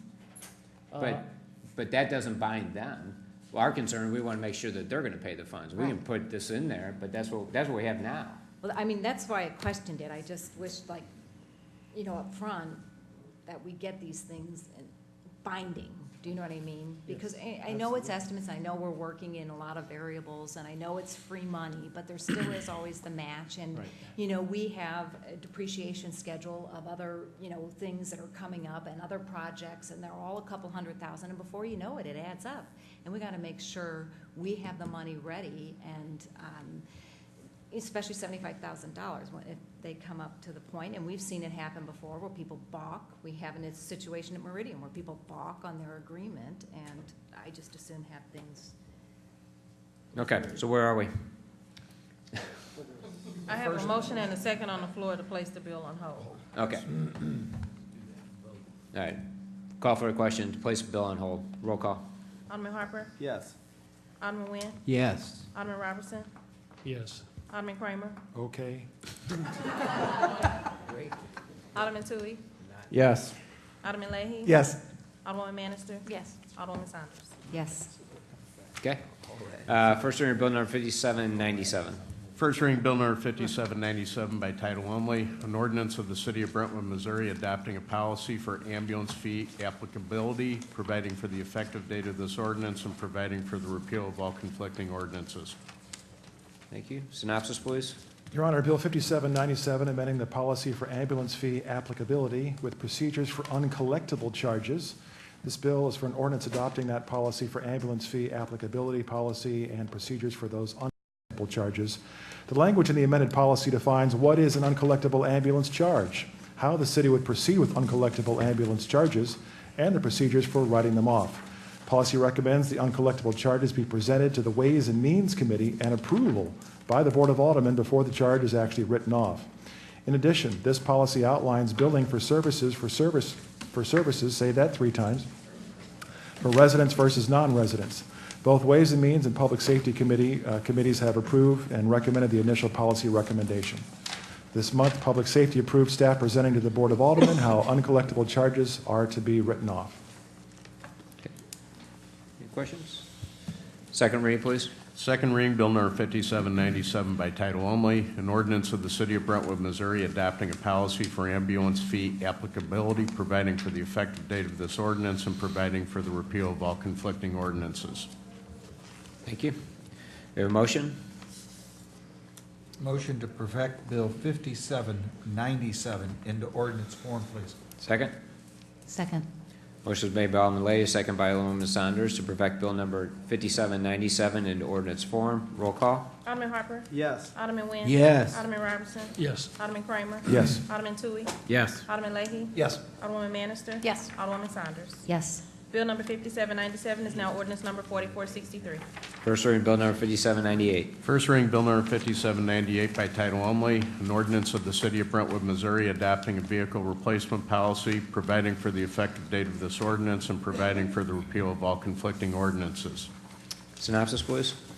Your Honor, Bill 5798, the vehicle replacement policy for the City of Brentwood, is an ordinance for just that, the vehicle replacement policy for our city and the city's vehicle and equipment fleet. The policy establishes efficient and effective delivery of municipal services by providing customer departments with safe, reliable, economical, and environmentally sound transportation, as well as related support services that are responsive to their needs to preserve vehicle value and equipment investment. The Public Works Committee has reviewed and recommended approval of Bill 5798. Okay. Second reading, please. Second reading Bill number 5798 by title only, an ordinance of the City of Brentwood, Missouri adopting a vehicle replacement policy, providing for the effective date of this ordinance, and providing for the repeal of all conflicting ordinances. Okay, any question? Alderman Saunders? I just wanted to comment that this is a great policy. I mean, a lot of work went in. This is an excellent policy. And for the residents, you know, as far as vehicle replacement, they have a rating system. And so it's based on mileage, usage, years, but also how many times it's in the shop, so that if you get a lemon, you know, you don't keep sinking money into it. And then based on that number, we determine whether it needs to be replaced immediately or how far down the road. And we're also working to get our capital replacement budget too, so that we're saving for the future replacement of various vehicles. And so this is an excellent policy. Alderman Lade? I had a couple of questions on the usage arrangement. We're doing it by mileage and/or hours. And I'd like to know how we plan on maintaining the knowing of how many hours. Some of the equipment, like the backhoes and that, have hour meters on them instead of mileage. Thank you. I don't get to climb up into those to work with. I don't either, but I know that's what they are. Good evening. I'm Ben Von Hars. I'm the new project manager for the city. There was a clerical error. Ours should actually be evaluation points. The equipment will be evaluated based off one of the other forms, and at 34 plus evaluation points would be considered for replacement. Okay, I understand what you're telling me. Thank you. Thank you. Okay. Your Honor. Alderman Kramer? I just wanted to equal the comments by Alderwoman Saunders. Very much appreciate staff putting this together, all the work that was involved in getting this in place. And the city has in the past received commentary regarding the timetable for the replacement of certain of our vehicles. And this is an excellent policy for us to have going forward. Thank you so much. I've got a quick question. Bull, where in the process do you determine if you should replace it as opposed to just scrap it? Is that outside of this policy? Or It would be done now. It would be during the budget process. So as departments submit and put their budget together, if they have vehicles that they're proposing to replace, the departments would meet with the city mechanic to find out what the outcome of that review is. Okay. So it would be like now. Okay. Okay. Also, they were finding out too that it's not always best to run it into the ground because of the replacement value. So there's, you know, a lot of considerations that go into That would be into considered factor. as part of it. Okay. Do we have second reading? We did have a second Okay. reading. Do we have a Your Honor. motion? So moved. Second? Second, Your Honor. Motion was made by Alderwoman Saunders, second by Alderman Leahy. Roll call? Alderman Harper? Yes. Alderman Nguyen? Yes. Alderman Robertson? Yes. Alderman Kramer? Yes. Alderman Tui? Yes. Alderman Leahy? Yes. Alderwoman Manister? Yes. Alderwoman Saunders? Yes. Bill number 5798 is now for ordinance number 4464. First reading of bill number 5799. First reading Bill number 5799 by title only, an ordinance authorizing the amendment of the City of Brentwood's current employee handbook, providing information technology security policies and policies regarding political activities, standards of conduct, shift pay, compensatory time, overtime, vacation time, sick leave, and substance abuse. Okay. Synopsis? Yes, Your Honor. In this case, very similar to the title of the bill, 5799, the Brentwood Employee Handbook, covers an ordinance authorizing the amendment for the City of Brentwood's current employee handbook language, providing information technology security policies and policies regarding political activities, standards of conduct, shift pay compensatory time, overtime, vacation time, sick leave, and substance abuse. Our Ways and Means Committee recommended approval of this at their August 29th, 2013 meeting. Okay. Your Honor. Alderman Leahy? If I may draw to the board's attention, there is a couple of corrections that need to be made to this bill. On page 2, where we go with the replacement of the following policy, no employee, the last sentence I have on page 2 is no employee shall solicit, sale, or handle political contributions while on city property, city business or property. 2 of the 4 voting places here in the city of Brentwood are on city property. Based on this reading, no city employee could end up standing outside in front of a polling place. And I think it should be clarified that they would be allowed at the polling place on election day versus this says if they did it, they'd be in violation of the handbook policy. So I think that needs to be corrected. The other issue is on page 5. We are talking about the compensatory time, overtime pay, and emergency call-outs, and we're changing it to all overtime work by non-exempt employees must be authorized by your supervisor. I believe at the Ways and Means Committee, we agreed that that would be done in writing, but I don't see that that made it onto the bill. Mr. Kramer, if you're as chairman of Ways and Means, am I remembering that conversation correctly? I think you are correct. Now, we did have a discussion about doing it in advance and agreed that it didn't have to be in advance because some situations you don't get the courtesy of it, but we do need to document that it is authorized by the supervisor in writing and not just verbal. That's correct. That's Okay. Those are the only two changes that I suggest that the board entertain correcting the bill. Okay, Yes. okay. Do we have a second? Oh, I have, can we go a second, or? We need a second before we can, I'm just gonna make a quick suggestion. well, Instead we of the need to wo- have a second before we can do anything. Is there a second for these changes? Oh, for the changes? What would, did we That say how we're Alderman gonna Leahy just change the, suggested. we didn't say how to change the last sentence. Well, The first one is, while on city business or property, except for the day of election. And the other change is authorized by your supervisor in writing. Those are the two changes.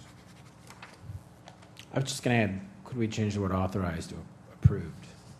I feel like authorized almost sets that precedent, like they had to get permission to do it, as opposed to what the supervisor is really doing is ensuring those hours took place. I'm comfortable with that. Just a language issue. Yeah. Approved is okay. It conveys the same thing, basically. okay. Alderman Leahy has made a motion. Do we have a second, though? We can't. Dies with the lack of no second. Okay. Now, your change, if you want to make a motion for that. Well, I would just think we should use the word approved, because what the supervisor's trying to do is just validate that those hours actually took place, as opposed to allowing the employer not to do the overtime. And we're talking about the first responders. If a police officer or firefighter has to stick around and work extra hours, we would like them to get paid for it. We don't want them just stopping in the middle of their duty. So I think the word approved over authorized would make more sense. Okay. Are they first responders non-exempt employees? Wouldn't they be? I thought. No, they're. I mean, the authorization was, picking up a phone saying, hey, we knew that we couldn't do it in advance or whatever. So, again, when you're on a fire, the chief knows that you're on a call or whatever. So, I think authorized is okay. I mean, again, I If think you like, should. we could add both. Yeah. Authorized / approved. Do you want to make that motion? You have to make a motion. Yes, Okay. let's make the motion. Thank you. Do we have a second? I'll second that, Your Honor. Okay. And then I This have is a question. Add authorized approved. And I have a question. Okay. If I could. Sure. please.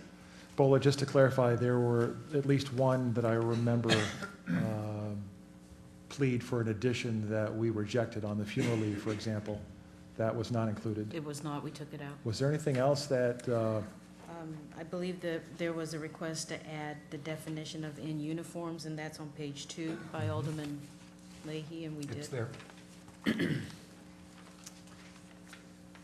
And I Alderman have a Saunders. change. On page 6, about the lump sum policy, which the mayor, you were the one, Mayor, that said keep this benefit, to be paid out over a period of time. Instead, I would just, the replace be, the city will pay out the accrued benefit in a lump sum or over a specified period of time. I don't think we need to put if necessary for budget purposes. We can make the choice, and that way we're not obligated to say, why. We can just make, we can make that choice, but we're not. But that's when you get in trouble if you don't give a reason why, because then one person could say, well, you're just doing that to me because you didn't like me. So the reason is for would Okay. only be for budget reasons. Well, And that's why I think then you need Mayor to Kelly, specify you that. argued for this benefit to stay in, and your logic was that it's paid out over time, and it gives the city time. So can you speak to why this should be changed now?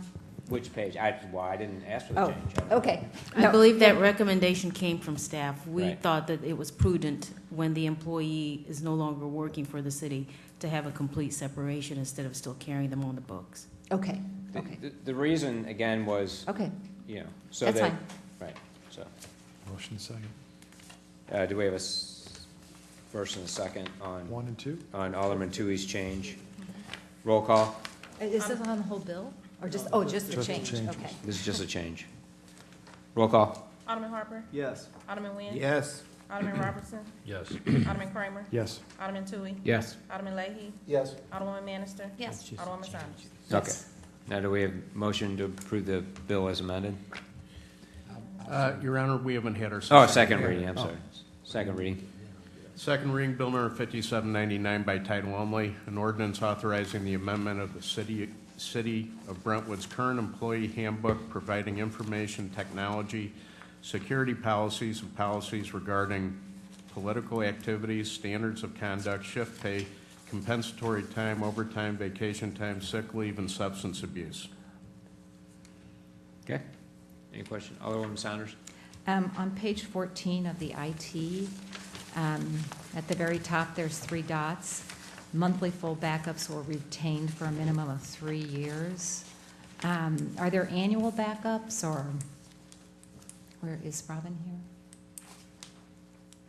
There are daily tape backups. Okay, retained for at least 1 month, then weekly full tape backups. So At there's least a month. redundancy built into this process. Right, I understand. I work with IT, but the thing is what I want is that it says a minimum of 3 years. In my opinion, there's no reason to get rid of data in this electronic age. Now, I'm not certain exactly what medium they're using for storage. And they don't necessarily monthly full backups, but there should, at least the annual one should be saved in perpetuity. I mean, there's no reason to get rid of the backups. I mean, there should be one complete backup that's kept and maintained. I believe that what Robin has done is followed what the Secretary of State requires that the city do. But if the board would like us to do more, then we're committing to funds to purchase the necessary supplies to do that. Well, We can easily do it, if right. that's I what you mean, want the us to do. states is the minimum requirement, it's statute, but you should always strive for more, assuming it's cost prohibitive. But again, in this electronic age, it's that cover your neck. I mean, you should want that backup, so later when people ask questions, you can go back and you can provide the necessary paperwork. And just like when the audit came through and they wanted different documents in that, we should have them. We should have them at our fingertips. We should be able to pull that back for them. And I just do not want us to destroy any documents. There's no reason for it. And the same with the IT backup, there should be. So can we at least? What backups are we referring to? Well, right here, she has monthly full backups where would be But are we retained. talking would be about emails, or they are we would talking be about, again, Your files, your Item 3.3, folders, Your just. They don't usually Electronic data. differentiate. It's usually an pretty entire clear. backup of the system. for It's security related easier events. just to back up the system than differentiate. So just Well, say, that's what I was gonna- with board approval, until the board approves. approval on Right, and administrative day-to-day. Monthly full backups will be IT retained until the matters. board. I mean, You're, I don't think that this is talking, this It's says not. that security-related events or critical and sensitive systems must be logged and audited trails As saved follows. as follows. So I think this is for like a police incident or, something with the dispatchers, those kinds of things are kept. I don't think this is our emails and all those other things. No. And again, so I don't know if you need to keep it any longer than that or whatever, it could end up costing a fortune. It keeps everything forever, so. I know that Robin is not here, but I trust her judgment implicitly because she's the one that has brought all of this to our attention, so. Exactly. Whatever value you would like to attribute to that. Okay. All right. I'd just like to amend it then, since she's not here. I thought she would be here, but for the IT policy, just amend that the full system backup, annual system backup of the entire system is maintained forever. If we're gonna go that route, can we find out about the cost then? We can do Is it, that. Your Honor, if I could make a proposal, if it's possible, if Alderwoman Saunders is amenable, but perhaps we could pass this bill as it is, have her come to the next meeting, and we could always add to this afterwards, but in the meantime, this is in place. She's not here, and as our city administrator has stated, I'm excited that we have her, but for her, we Me wouldn't too. even have this. Right. And I would Right. hate to try and write or say something that she doesn't have an opportunity to comment on. I agree. So why don't we go ahead and move the bill forward and just omit the IT portion? There's no point. We might as well put it on hold. Yeah. Is there a harm in just passing it like it is and then having her come to the next meeting? And if she agrees with your changes, we can add those in. But in the Okay. meantime, we got it. Okay, as long as it will be presented back on again? Not, well, No. this issue will be discussed, and issue. she'll explain it. If we need to make another ordinance, you have Pass to the make another policy ordinance. now and then bring her to the next meeting, and if you can make changes and add to this after it's passed. Okay, Not what gonna is hurt the us. urgency? I mean, why is it impossible just to remove this section from the bill? I don't quite. Because we have brought this in totality, the employee handbook. And, I mean, I guess we're always going to be bringing, it's a fluid document. Right. We'll always be bringing changes back. If you want to put the entire thing on hold, And she's not then we here. can. Well, but I mean, really, all you're doing is you're just taking out the section regarding that in the bill. I mean, it's pretty, And then you have to draft another new bill in order to bring that back anyway, so it would be better just put this bill on hold. okay. Motion to put the bill on hold, Your Honor. Second. Roll call. Who was the second? I'm Oh, sorry. sorry. Alderman Harper? Yes. Alderman Nguyen? Yes. Alderman Robertson? Yes. Alderman Kramer? Okay. Alderman Tui? Yes. Alderman Leahy? Yes. Alderwoman Manister? Yes. Alderwoman Saunders? Yes. Your Honor, if I may. Alderman Lay.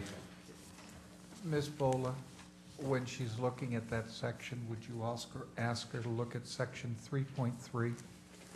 In the list of, here is do not list, it says do not write down passwords or store passwords anywhere in your office, including sticky notes. Do not store passwords in a file on your computer, including smartphones or similar devices. I want to know if there's some medium ground. I'm bad on passwords. I'm told you can't use the same password in 2 different programs, so you got about 15 different passwords. I've got to have them written down to know where you're going to put things. This policy says that your employees can't. They can put it in their wallet, in their purses. Well, There it are says other- don't write it down anywhere in the office. I think we might, if she's looking at this in order to come back, if she'll look at that and give us some other alternative, I think there should be some open room that you can get, because I can't remember all my passwords and codes. I think we're just putting a policy. No one's gonna come raid your office and check your wallet. I agree, I mean- but as long as we're gonna be looking at I'm things. just saying don't. Yeah. But what you do is what you do. Yeah. And I do think you have to have some kind of standard. I mean, it is a policy. I think it's, you know, Okay. if it were me, right in front of me is where I usually can't find things, so. But you have to have a policy in place in case that instance where somebody did get in and, you Yep. know, and cause a problem, and if the person left their, you know, password right there for them to get in, there has to be some consequences. And that's why you have passwords, because a lot of the mainframe and those kinds of, within our system, if they're able to get in there, has a lot of sensitive information. So, we need to have a policy like that, so, okay. First reading of bill number 5800. First reading, bill number 5800 by title only, an ordinance authorizing the mayor and/or city administrator to execute a professional services agreement on behalf of the city of Brentwood, Missouri with Higbee Associates for comprehensive compensation consulting and providing for the effective date of this ordinance. Synopsis, please. Bill 5800, the compensation consultant for the city of Brentwood. is a bill for an ordinance authorizing the mayor or city administrator of our city to approve an agreement with Higbee Associates for the compensation study. At the September 18th meeting, Ways and Means Committee recommended the approval of Higbee Associates. The cost of the study is $29,650. Okay. We don't have the bill, or I just have the memo. Usually the bill's right behind it.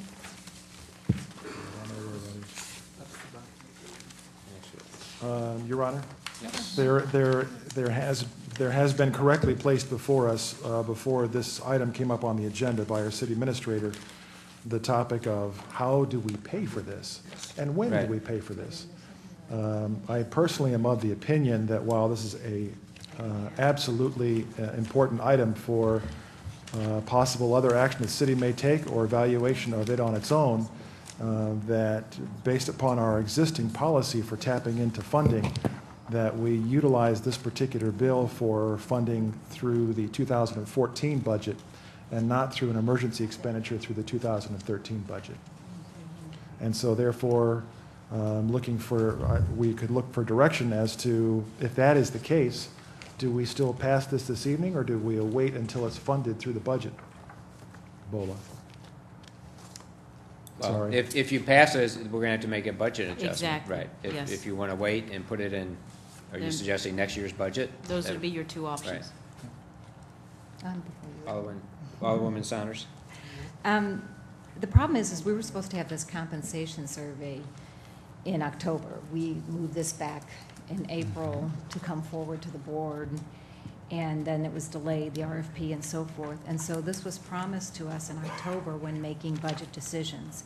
I'm fine if we wait until the 2014, but we're not going to be able to make compensation decisions for this year's budget without the study. So we can make those decisions and hold it in arrears until we get this information.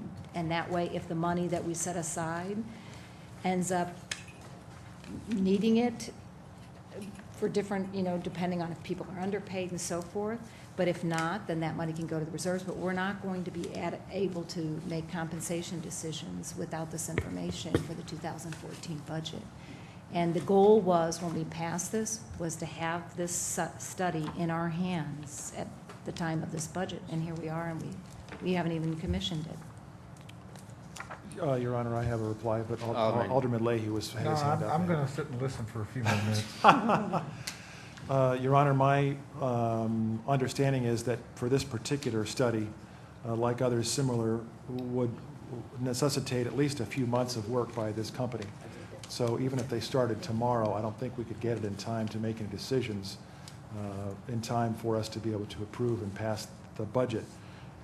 That being said, Alderman Saunders and I, to a limited extent, differ on the reasons for being interested in this study.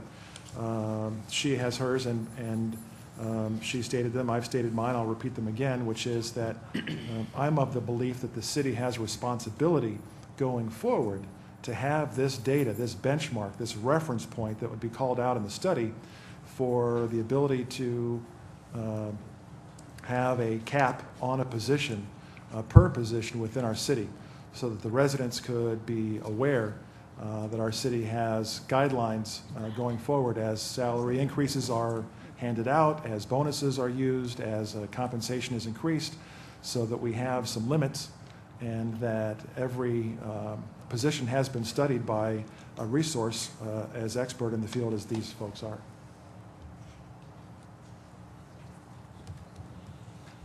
Alderman Saunders? And I have pushed for this study prior to even being on the board, and have been told how important this study is by Ways and Means. And Julie Eccles had said it when she first came. Every other city has one of these studies. I went to Clayton. They update theirs every 3 to 5 years. You can't make compensation decisions in the dark. And so again, of course this is going to help us in the future, but are you going to put off one more year of making decisions in the dark? I mean, you need this information, and that's fine. If you want things status quo until we get this information, that's what I'm saying. Do you understand? But we can't keep moving on, making decisions. That's what you said in the past, that we don't really know where we stand in the market. Agreed. I totally agree with you. In this particular case, like I said, even if we approved it tomorrow and they could start tomorrow, we wouldn't have the data before we've got to make the decisions. But what I'm saying is, do we hold everything status Well, quo? We the don't only- give any the only- increases or anything until we get this data back. We can budget for it, and we can hold out and have it retroactive to the 1st, but not actually do that until we get this information. So, but the only compensation decision you're really going to be doing in the budget would be the percentage of the raise that, the merit raise that the employees would be able to attain this year. So if, under the compensation study, unless you're going to say that you're going to either, freeze somebody's salary at some level, but some of those are already in place anyway with different tiers that they're in. And when, if in the meantime we needed to hire a new employee for a position, we do look at what other cities are paying those positions for doing those requirements. We did retain or acquire within this year a survey that was done by Frontenac that had 5 or at least 4 or 5 other municipalities, including Frontenac, and looked at the actual salaries of those employees. It was presented to Ways and Means to give us some idea where our employees are. To me, it'd be a good tool to have, but I don't think it has to be something that you're going to base the future, with the merit raises for next year's employees on. Okay, and then the benefits too, as we keep talking about, and again, we've not been, and we said this last year, we weren't, we're not going to cut, but we're not going to, there's some that maybe we shouldn't continue. We're not going to take away what's been given, but, and that was the same thing. We had decided any new employees added when we were doing this employee manual, we weren't going to continue with the sick day thing, and then we went, when it came time to adopt the budget, all those people that had signed that agreement, we said, okay, well, we'll start after the budget, after the manual now. So we have to start making some decisions about, Well, and some of those things were in that survey that Frontenac had. It had the health care benefits, what the deductibles were. It had how many sick days that the employees were able to keep and accrue, whether it was paid out at the end of their retirement. And again, that information was presented. It's not the end-all report that we're looking for here, done on our own terms, but it was pretty good information about what the other municipalities around us are paying their employees. why haven't we done one? Why haven't we done one? Is there a reason why all these years you guys haven't decided to do one? Is money? That's one. Well, Wow. the other thing, we would do surveys. Again, This is a fundamental business tool, and, but anyway, we're not gonna get tonight, whether, I wanna get back to what's in front of us and the selection of CBIZ. Julie, can I ask you, of the 2 companies that we narrowed it down to, how many have, of the studies they've done, how many have included Brentwood as a comparison? Because that, I can't factually answer that, but I will let you know that Brentwood is typically included as a comparator just because most cities want to have us included because we are, one of the market cities and we're paid well. is that right? Like CBIZ, I know Clayton used, and I'm talking about like some of the other cities that were used, but what of our size compared to other cities? Does that factor in? There are comparables that staff in each city goes through in discussion with the consultants to decide which cities are in that pool of municipalities that they compare to, based on, it could be sales tax, it could be full-service city, it could be square miles. There are a number of different factors. Could be the number of services that you supply. Right. And that was in their introductory letter. They stated that they try to find comparable size. I didn't get employees. that letter or the bill. All I got was the memo, but. Well, it was on the email that, Well, I go was sent out. by hard copy, sorry. But, so CBIZ had higher points and they cost less, but we thought Higbee was the higher one just because they've done more studies? They've done more municipalities, and then based on the reference and the level of interaction that we felt was necessary for our employee base, we thought that they could deliver the type of service that we were looking for. And Julie, does Richmond Heights have a compensation survey? I believe they do. And who It's been performed done by theirs? staff. They have never hired it out. Last I know from 3 years ago. Okay. Because I've So done it can for we them there get, too. can we look at that of theirs too? Proprietary. What are we What's that? looking at? They have a copy of a pay plan, just their scale. Is that what you're looking for? That's all they have. Yeah. Okay. Yeah. is a Okay, scale. well, I make a motion that we go ahead and approve Higbee Associates and, But have we decided how we're gonna pay for it? I mean, we're gonna make an adjustment to the budget this year? Okay. We would have to, yes. Okay. I think we should move forward with it. I mean, these are fundamental tools that should have been put in place a long time ago. I know they're costly.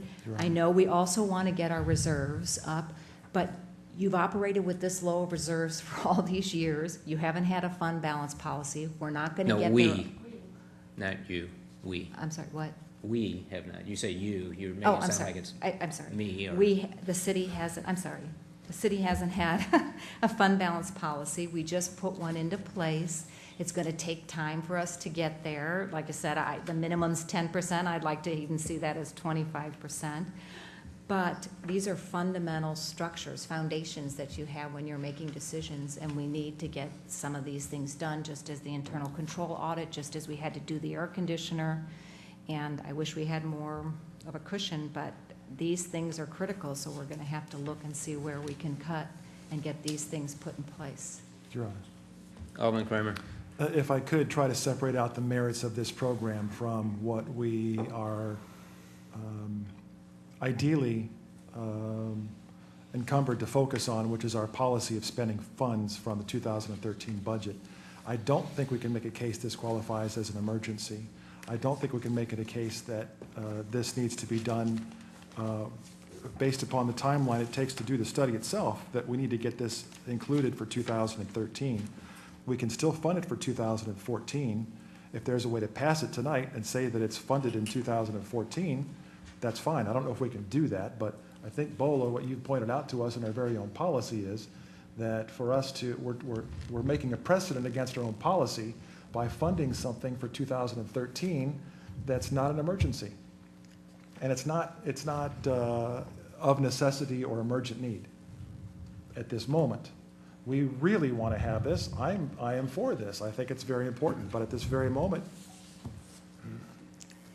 How did we address the air conditioning? Because that was brought up by Susan at the end. We didn't really adjust how that falls in the fund balance policy. We simply said we're going to try to find areas to cut or hope the revenue's high, or we didn't really address the fund balance policy with that issue either. We believe that there's going to be savings in capital to fund that. This can go in capitals, definitely. This could be a capital expenditure. No. No, on Wouldn't be what capital. basis? On the life of the document? Do you plan on? We don't That's not have an capital. opinion on that. It's, I know you're so quick to say that with studies, but what makes it not No, I'm it saying doesn't about have to be this, physical. that is not a capital expense. Why The isn't capital it? is equipment, buildings, Alderman Tui, is that computers. correct for capital expenditure? I would say capital comes down to the life. It's not physical or intangible. It comes down to life. So I'll agree with Alderman Saunders on that. But I don't think it's going to make much, I don't see much benefit in funding this year because we're not going to have it by the time we do the budget. Right. So do we have a motion for Alderman Lady? I'd love to weigh in on this one. I don't find this study to be in the benefit of the city of Brentwood. We brought forward to the Ways and Means Committee the 91 different municipalities that the Municipal League made available to us as a resource to work through, which gave don't us enough of a participate. basis that I don't think we need to spend $30,000 to go any further. I've asked the board earlier when we had this discussion, depending on what you find out of this thing, or is this board willing to go and cut pay and cut benefits? And at this point, nobody on the board is kind of saying, yeah, I'm headed in that direction. So I don't see a need for this bill and this study to be done at this time, so I'm voting no. Alderman Saunders. Alderman Leahy, can you tell me, you're the one that tells me that all of our employees are paid so high-end, they're off the scale, and that if one person quits, within that same day, we get 60 applications. What basis do you say that on? People throw that out, and I have a feeling that we may have some employees that are underpaid. People throw out comments, and there's no foundation for it. And we don't participate in the municipal league. We didn't provide our information in the municipal league. No, we did. Oh, okay. I'm sorry. I'm mixed up then. But I mean, it's, you know, we've agreed that the studies don't compare apples and apples. Every other city preparers, you know, part, this is considered a foundation, something that you do need. So can you please tell me though, because like I made the proposal of not doing the 3% raise, so for you to say, you know, not cutting or anything, no, I'm not going to go slashing, but I'm not going to continue things that we can continue to afford, and especially if we find out that the market isn't supporting having those benefits. Do you know what I mean? So where is your information as far as the salaries are off the scale? Based on the Municipal League's report in itself and listening to different departments as we turn around and had open employees that we had to have applications to come in, the benefit of Brentwood is twofold. First of all, you've got very good longevity. Because you have employees that have been here for a long period of time, they've reached the top end of any type of pay scale. That's what helps push Brentwood up to the high end. And we have been very generous with our pay increases year after year after year. That helps move everybody up into that end. When a police officer goes, a position becomes vacant, we do get a whole bunch of applications, and I will use the term 50 to 60 in the way of applying, because Brentwood is a nice place to work, a safe area to work. We do have our issues, but nowhere near the crime rate. And we pay very well. We have very good professionals, and they do a very good service to work with it. The Municipal League information helps to support that. Each year, you can pull down all public employee payroll, and you can do your own comparison. I have done that a number of times as an alderman just to see where things are. And my informal surveys of what's going on against the Municipal League tells me that I'm still up at the top end to work with. Thus, I don't see you spending $30,000 to get somebody to come out and a consultant to come after 4 months to tell me, hey, Brentwood, you are here, and what we already basically know. And I don't see this board doing something with that information to adjust what you're doing with all your employees to the point that you've spent $30,000 for a piece of paper that tells you what you suspect. So you're I think you'd put the money elsewhere. You're comfortable cutting people? You're I cutting am not, salaries no. and benefits? Last year, I made offers to cut different pays for both employees and this board, and received no second or anybody else to join You in did on it that as a arrangement. blanket, but what I'm saying is So- you are comfortable cutting based on the Municipal League I'm information. comfortable that where we are paying, that we could hold our salaries and not have to give increases. Well, I made that motion, To- but to you work said with. you're comfortable cutting. Yes, I am comfortable cutting if we can, and if we're running into shortfalls and running this city effectively, yes. So do you not want to do it at all, or you don't want to do it this year? I do not, I don't think we need to spend $30,000 for this survey. Ever? At this time, no. So like, would you do it next year, or? I don't, right now, I don't suspect that I would be in favor of pushing it next year either. Okay. Alderman Harper. Do we have a hard copy of this bill? Because I don't have that. I don't have one either. I don't have the actual bill in front of me. I read it online, or my packets were sent out. I just have the memo. Your Honor. Alderman Kramer. I wanted to reiterate my pledge as a member of the Ways and Means Committee and hopeful participant in the moving forward of this particular bill when it gets funding. And I believe that's going to be when we go through the budget process for 2014. In the meantime, I'd like to make a motion to place Bill 5800 on hold. Is there a second? Second that motion. Alderman Harper, do you have a comment? Sorry. I had a question. Sure. At the Ways and Means Committee meeting, they recommended approval. Did it have the financing in the bill that they sent forward? The language only, not how it was going to be funded. Okay. I think it's good language. We just can't, we can't make a case for it to be an emergency, but it's going to be, I hope it's going to be in the budget approved by all the board. But is there excess in the current, not necessarily an emergency, but is there? We'll probably know that closer to the middle or end of next month. Okay. Okay, we had a motion to put this bill on hold in a second. Alderman Harper. Are we putting on a hold to gather some type of additional information? At least for tonight. It'll be on next week's, or 2 weeks' agenda. It'll continue. Okay. We don't even have the bills, so I wouldn't know what we're Okay. voting on. This is just place the bill on hold. Roll call. Alderman Harper. Yes. Alderman Nguyen. Yes. Alderman Robertson. Yes. Alderman Kramer. Yes. Alderman Tui. Yes. Alderman Leahy. Yes. Alderwoman Manister. Yes. Alderwoman Saunders. Yes. Okay, I have a motion to take a 5-minute break. So moved. All in favor, say aye. Aye. 5-minute break. You get a 10-minute break.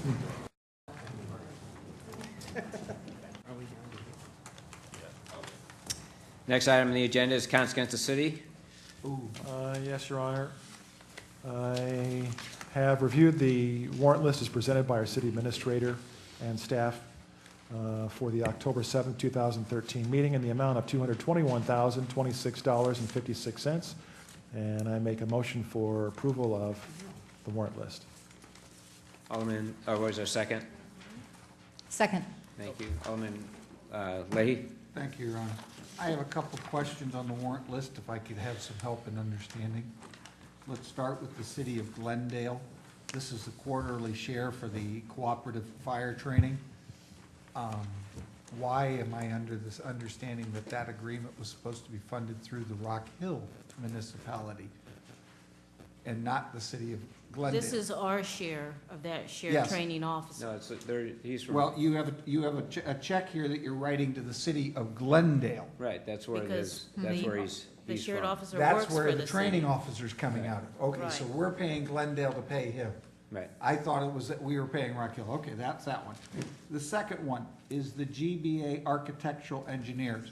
This is something I've been interested in looking for. This is the potential renovation costs for the rec center. If they're submitting a bill, how close are they to having a report available to the Board We of should have Aldermen? that at the next meeting. Oh, good. So, excellent, that would be wonderful. The last one on page 1 is to the Richmond Heights Community Center for the resident, non-residents pay differential. In the past, we've had some fun with working out and verifying numbers. Has that process been done this year, and did it go a whole lot smoother? It did. It did. So the 53,000 is good dollars for good numbers. Yes, it is. And it's Okay. dropped every year. Usage and arrangement's always gonna fluctuate. I just wanna make sure we got it all squared away as to who's who We did. to work with. Thank you. Okay. Alderman Saunders? And mine, I see finally we have a Thompson Coburn, well, not finally, I kind of wish we didn't have one, but are we update with Meridian, are we close? I don't have any additional updates. Okay, could we have an update at the next meeting, closed session on the Meridian? Sure. If there is one, yeah. There really hasn't been any activity that we're aware of, so that's I'll fine. find out and report that. Okay, thank you, that's fine. Okay. We had a motion to accept the warrant list as submitted. All in favor, say aye. Aye. All opposed, motion carries. Under the mayor's report, I have one item, partially my delay, but these are the library appointments for this year. I normally do these in June, but the library board wasn't ready, and then I forgot to bring them last month. The only new appointee is Brian Rothery, and he's filling a vacancy. And I would entertain a motion to approve the new member, or the members of the library board. So moved. And second? Second. Any questions? Again, the very second last one is a new member, so. Tony Ponder's replacing Brian Rothery. He's stepping down. Oh, you're right, I'm sorry. Yeah. He's stepping down, right. He was secretary. Mm-hmm. Okay. All in favor, say aye. Aye. All opposed, motion carries. Thank you. Public safety, anything further? Meeting on the 17th, 5:30. Thank you. Public Works Committee? We've got a meeting on Wednesday, Your Honor. Thank you. Director of Planning, Can I ask anything? about, I guess, Public Works? or- What's that? I don't know if it's P and Z comes under there. I noticed on the committee appointments for the upcoming meeting that the aldermanic liaison is Andy. Is that a new appointment, or it was on the, it was the mayor and Andy? I don't know. I'm not certain. I It's a brought- surprise. I didn't do another appointment. We did appointments in Appraisal. May. Yeah. Well, it's coming up for the October. Redevelopment Corp., you mean? You mean redevelopment corporation? Oh, I'm sorry. I thought it was with my P and Z. Yeah. Okay, I didn't bring that 353. document. I thought it was Yes. on Yeah. the Yeah. bottom of. It's Andy It's for a the 353, redevelopment. correct. Yeah. Yeah, It yeah. one- has David Dimon on it, Yeah. and, oh, that's 353? Yeah, And Sherry Bilderbach? yeah. Yes. Oh, okay. David Dimmitt is not on it, but Sherry Bilderbach. Bilderbach Sure is. is. Yeah. I thought it was P and Z, but I thought it was in my packet, and I saw it at the bottom, and I'm like, oh, it's on the upcoming meeting. I'll look at it. I'll Right. ask again. Okay. Director of Planning, do you have anything to say? Thank you. Ways and Means, Yes, Your Honor, the 2014 City of Brentwood budget will be front and center here on October the 22nd. What time are we doing? 6:30? I believe it is at 6:30. I believe so. Yep. okay. City Attorney, No report, Your Honor. thank you. City Clerk, No report, Your Honor. Excise Commissioner is not here, but we have one temporary liquor license, I assume, Yes. for Immerse by Atlas. And I think this business has had, they have a couple events a year down there, so any questions? Motion to approve the special use permit for the for the October 23rd activity. Thank you. And second? Second. All in favor, say aye. Aye. All opposed, motion carries. Library? anything There's a further? second event on October 25th. Yes. That Oh, was they're on- both, I'm sorry, it has two. I'm Yeah, sorry. that you're was right. on the second page. All right. We have a motion to approve the second temporary license as well. So moved, Your And Honor. second. Second. All in favor, say aye. Aye. All opposed, motion carries. Thank you. Library, anything further, Lee? Other than the fact we disapproved their member, board member. Okay, thank you. Municipal League, nothing to report. Historical Society. No report. We will have an executive session this evening. At this time, I'll open it back up. If anybody would like to address the board, please come forward and give us your name and address. New business? Well, Should we or go do we into the want- closed session and then come back out? Okay. For the meeting? That's to fine. finish up? Any unfinished business? Oh. Any new business? Your Honor. Okay. The Ward 3 meeting for Ward 3 will be Tuesday night, October the 29th at 7 PM here at the City Hall. All are invited. Thank you, Your Honor. Okay. Do I have a motion to go into Oh, you executive? got two items, Your I'm Honor. sorry. Alderman Saunders. Yes, I want to make a motion that we keep all of our documents regardless of statute of limitations until we can determine cost and so forth, but that we're not getting rid of any documents or files, so I'd like to make that We motion. put that bill on hold. So No, no, she's- I'm talking about all documents, that we just don't get rid of any documents until, you know what I mean? Because like I'm saying, I talked Bola, and even when early on, I said there's no reason in this age that we should get rid of destroyed documents, and you're like, yes, with scanning and so forth, so. We follow, once again, state statutes, and a good example that I know of is the judicial department, and maybe Judge Hill can speak to it. They follow state statute to a T, and because there's limited space, Judge? Here, Ron, stay there. I'll get you the microphone. Hang on. Thank you.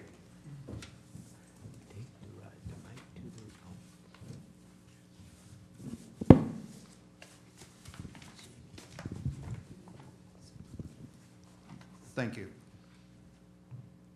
We do have a number of documents. I do not know the year requirements, but we are required to keep all court documents for a number of years. And then there are certain types of offenses which we are required to keep in perpetuity, specifically as to those that are kept for a number of years. The Supreme Court recommends that we destroy those documents because they are not public records.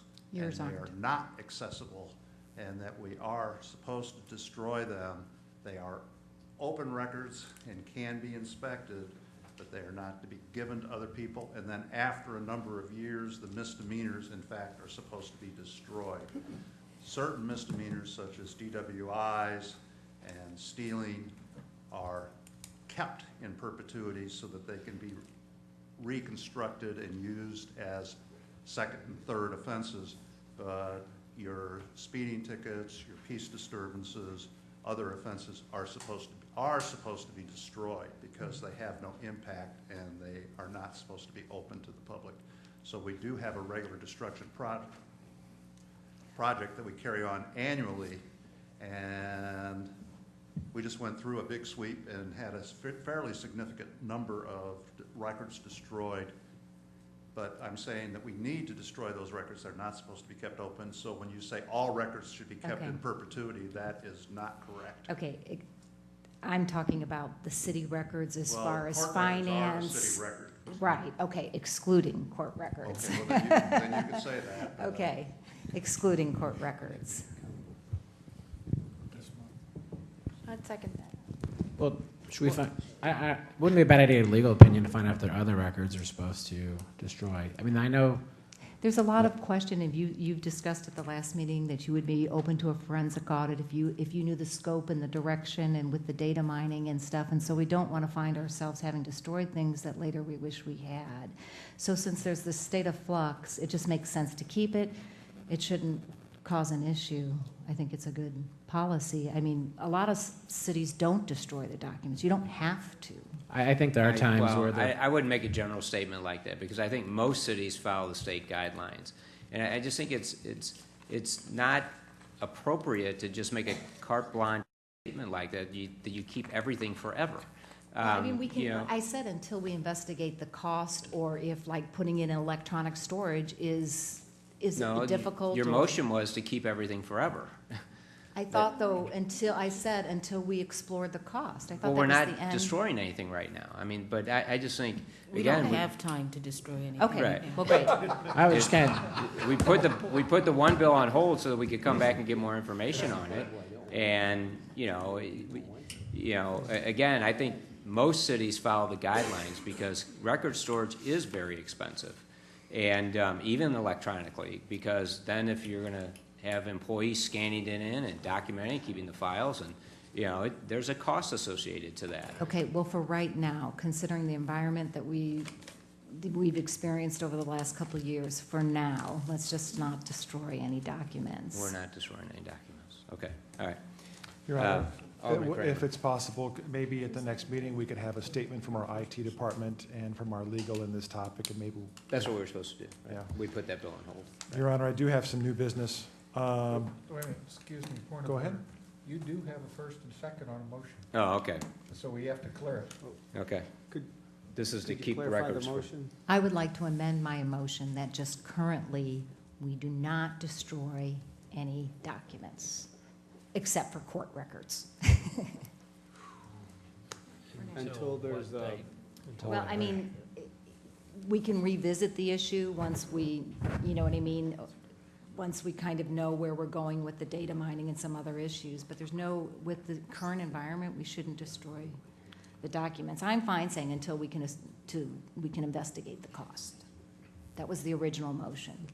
I'd like to get a legal, because I know when I used to do audits, I was at AT&T, where we set our policy, we had record retention policies, and it was an audit violation if you kept it shorter or longer than the policy. And that was legal opinion. So I would just like to make sure there's not an issue like that there aren't records we should be getting rid of before we make a blanket policy, because there could be legal liability. Okay, I'm willing to, just as long as between now and we find out that answer, we don't destroy anything. Yeah, I don't think we're going to. Okay, that's fine. Okay. Your Honor. So Is do that we your have to withdraw motion? the So second? between here and 2 weeks, we won't destroy any records? Okay, withdraw. Okay. She You're was- withdrawing it? Okay. And I'll withdraw mine. Thank you. All right. All right. Alderman Kramer? Yes, Your Honor. I bring glad tidings and good cheer from Alderman Golphin and Elaine Golphin. I had dinner with them a week ago on Wednesday, and he just celebrated his 90th birthday. Wow. I was there for happy hour at the Bethesda Barclay House, where Leon Golphin was dancing. Good. And that doesn't surprise me a bit. There you have some advice. If you follow your heart, you might make it to 90 and do some dancing. That's awesome. He supported me when I was doing the bond from an aldermanic level, and he said to me, when I was standing at that podium, well, the adage, you can't teach an old dog new tricks, he said, I'm going to prove that wrong. And he supported the schools. I liked them. Okay. You have a motion to go into executive session. So moved.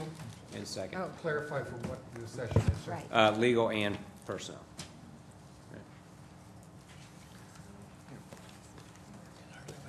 Or actually, both are legal. And the We don't have a personnel personnel, do we? is the bond, which I. Is it personnel? I don't Yeah, know. it's close. It's personnel, is. Legal and personnel. Alderman Harper. Yes. Alderman Nguyen. Yes. Alderman Robertson. Yes. Alderman Kramer. Yes. Alderman Tui. Yes. Alderman Leahy. Yes. Alderwoman Manister. Yes. Alderwoman Saunders. No. Your Honor, will the board reconvene? We will be coming back here, yes. So if the citizens would like to wait, okay. Okay. And are we going upstairs? In there?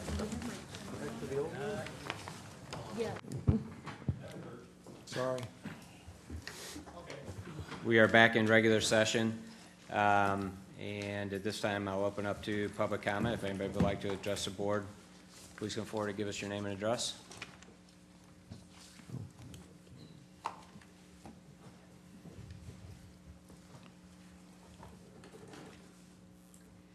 Karen Smith on Harrison. So I'm still trying to figure out kind of what happened. So did we, was the closed session for determining whether we would be filing a bond?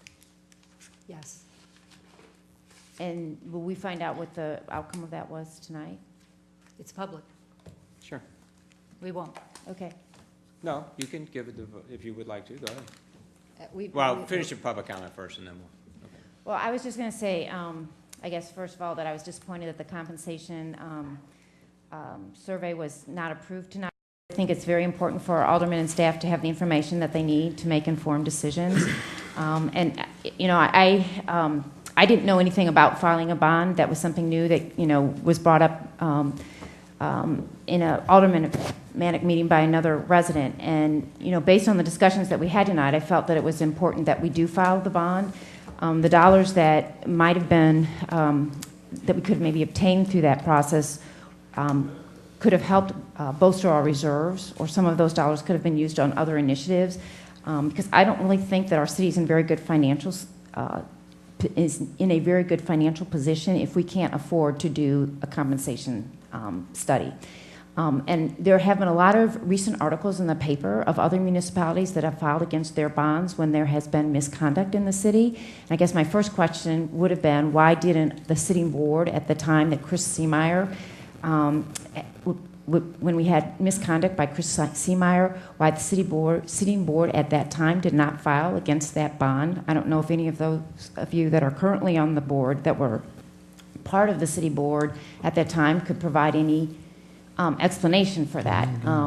You know, it may be that you didn't know that we had that option available to us, and so then that would lead me to my second question of whether we're getting the right counsel to be able to make these kinds of decisions.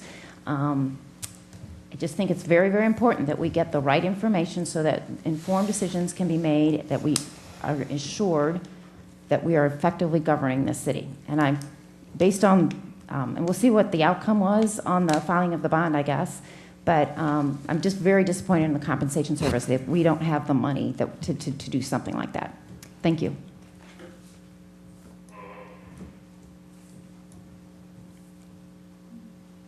Okay, I'll close public comment. No. Did you want to make a statement? It's public, right? Yes. Yeah. The vote is I want to make sure. There was a motion to file with, to send the audit to Daniel and Henry, the blanket company, and ask them to get in contact with the bonding company. And that vote went down 4-4. Octavia, can you tell me who the vote call for the first motion? Alderman Harper voted no. Alderman Nguyen voted no. Alderman Robertson voted no. Alderman Kramer voted yes. Alderman Tui voted yes. Alderman Leahy voted yes. Alderwoman Manister voted yes. Alderwoman Saunders voted no. And the mayor abstained. And then a motion was made to file a bond, filed directly on Chris C. Mayer's bond, and the vote went down 5 noes and 3 yeses. The 3 yeses were Alderman Harper, Alderwoman Manistar, and myself. And I just have a question, you know, like just Karen was saying with legal advice, it's very complicated because, too, our new employee manual had attendance pay in it, and yet it's against state statute. And so now we're taking it out. But how are we supposed to know that when the manual's approved by attorneys and then the state auditors come in and say it's illegal? You know, everyone thinks that I'm wrong for questioning the professionals, but somewhere along the line, we're getting wrong advice. And there's always 2 sides. You know, when there's a case, there's one attorney on one side and one on the other, and they're both arguing the opposite thing.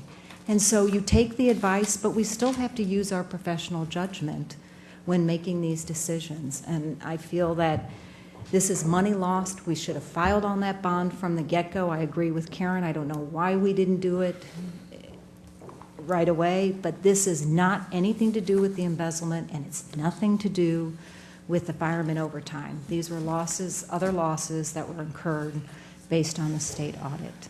But it's closed now. Okay, make a motion to adjourn. So moved. All in favor, say aye. Aye. All opposed, we are adjourned.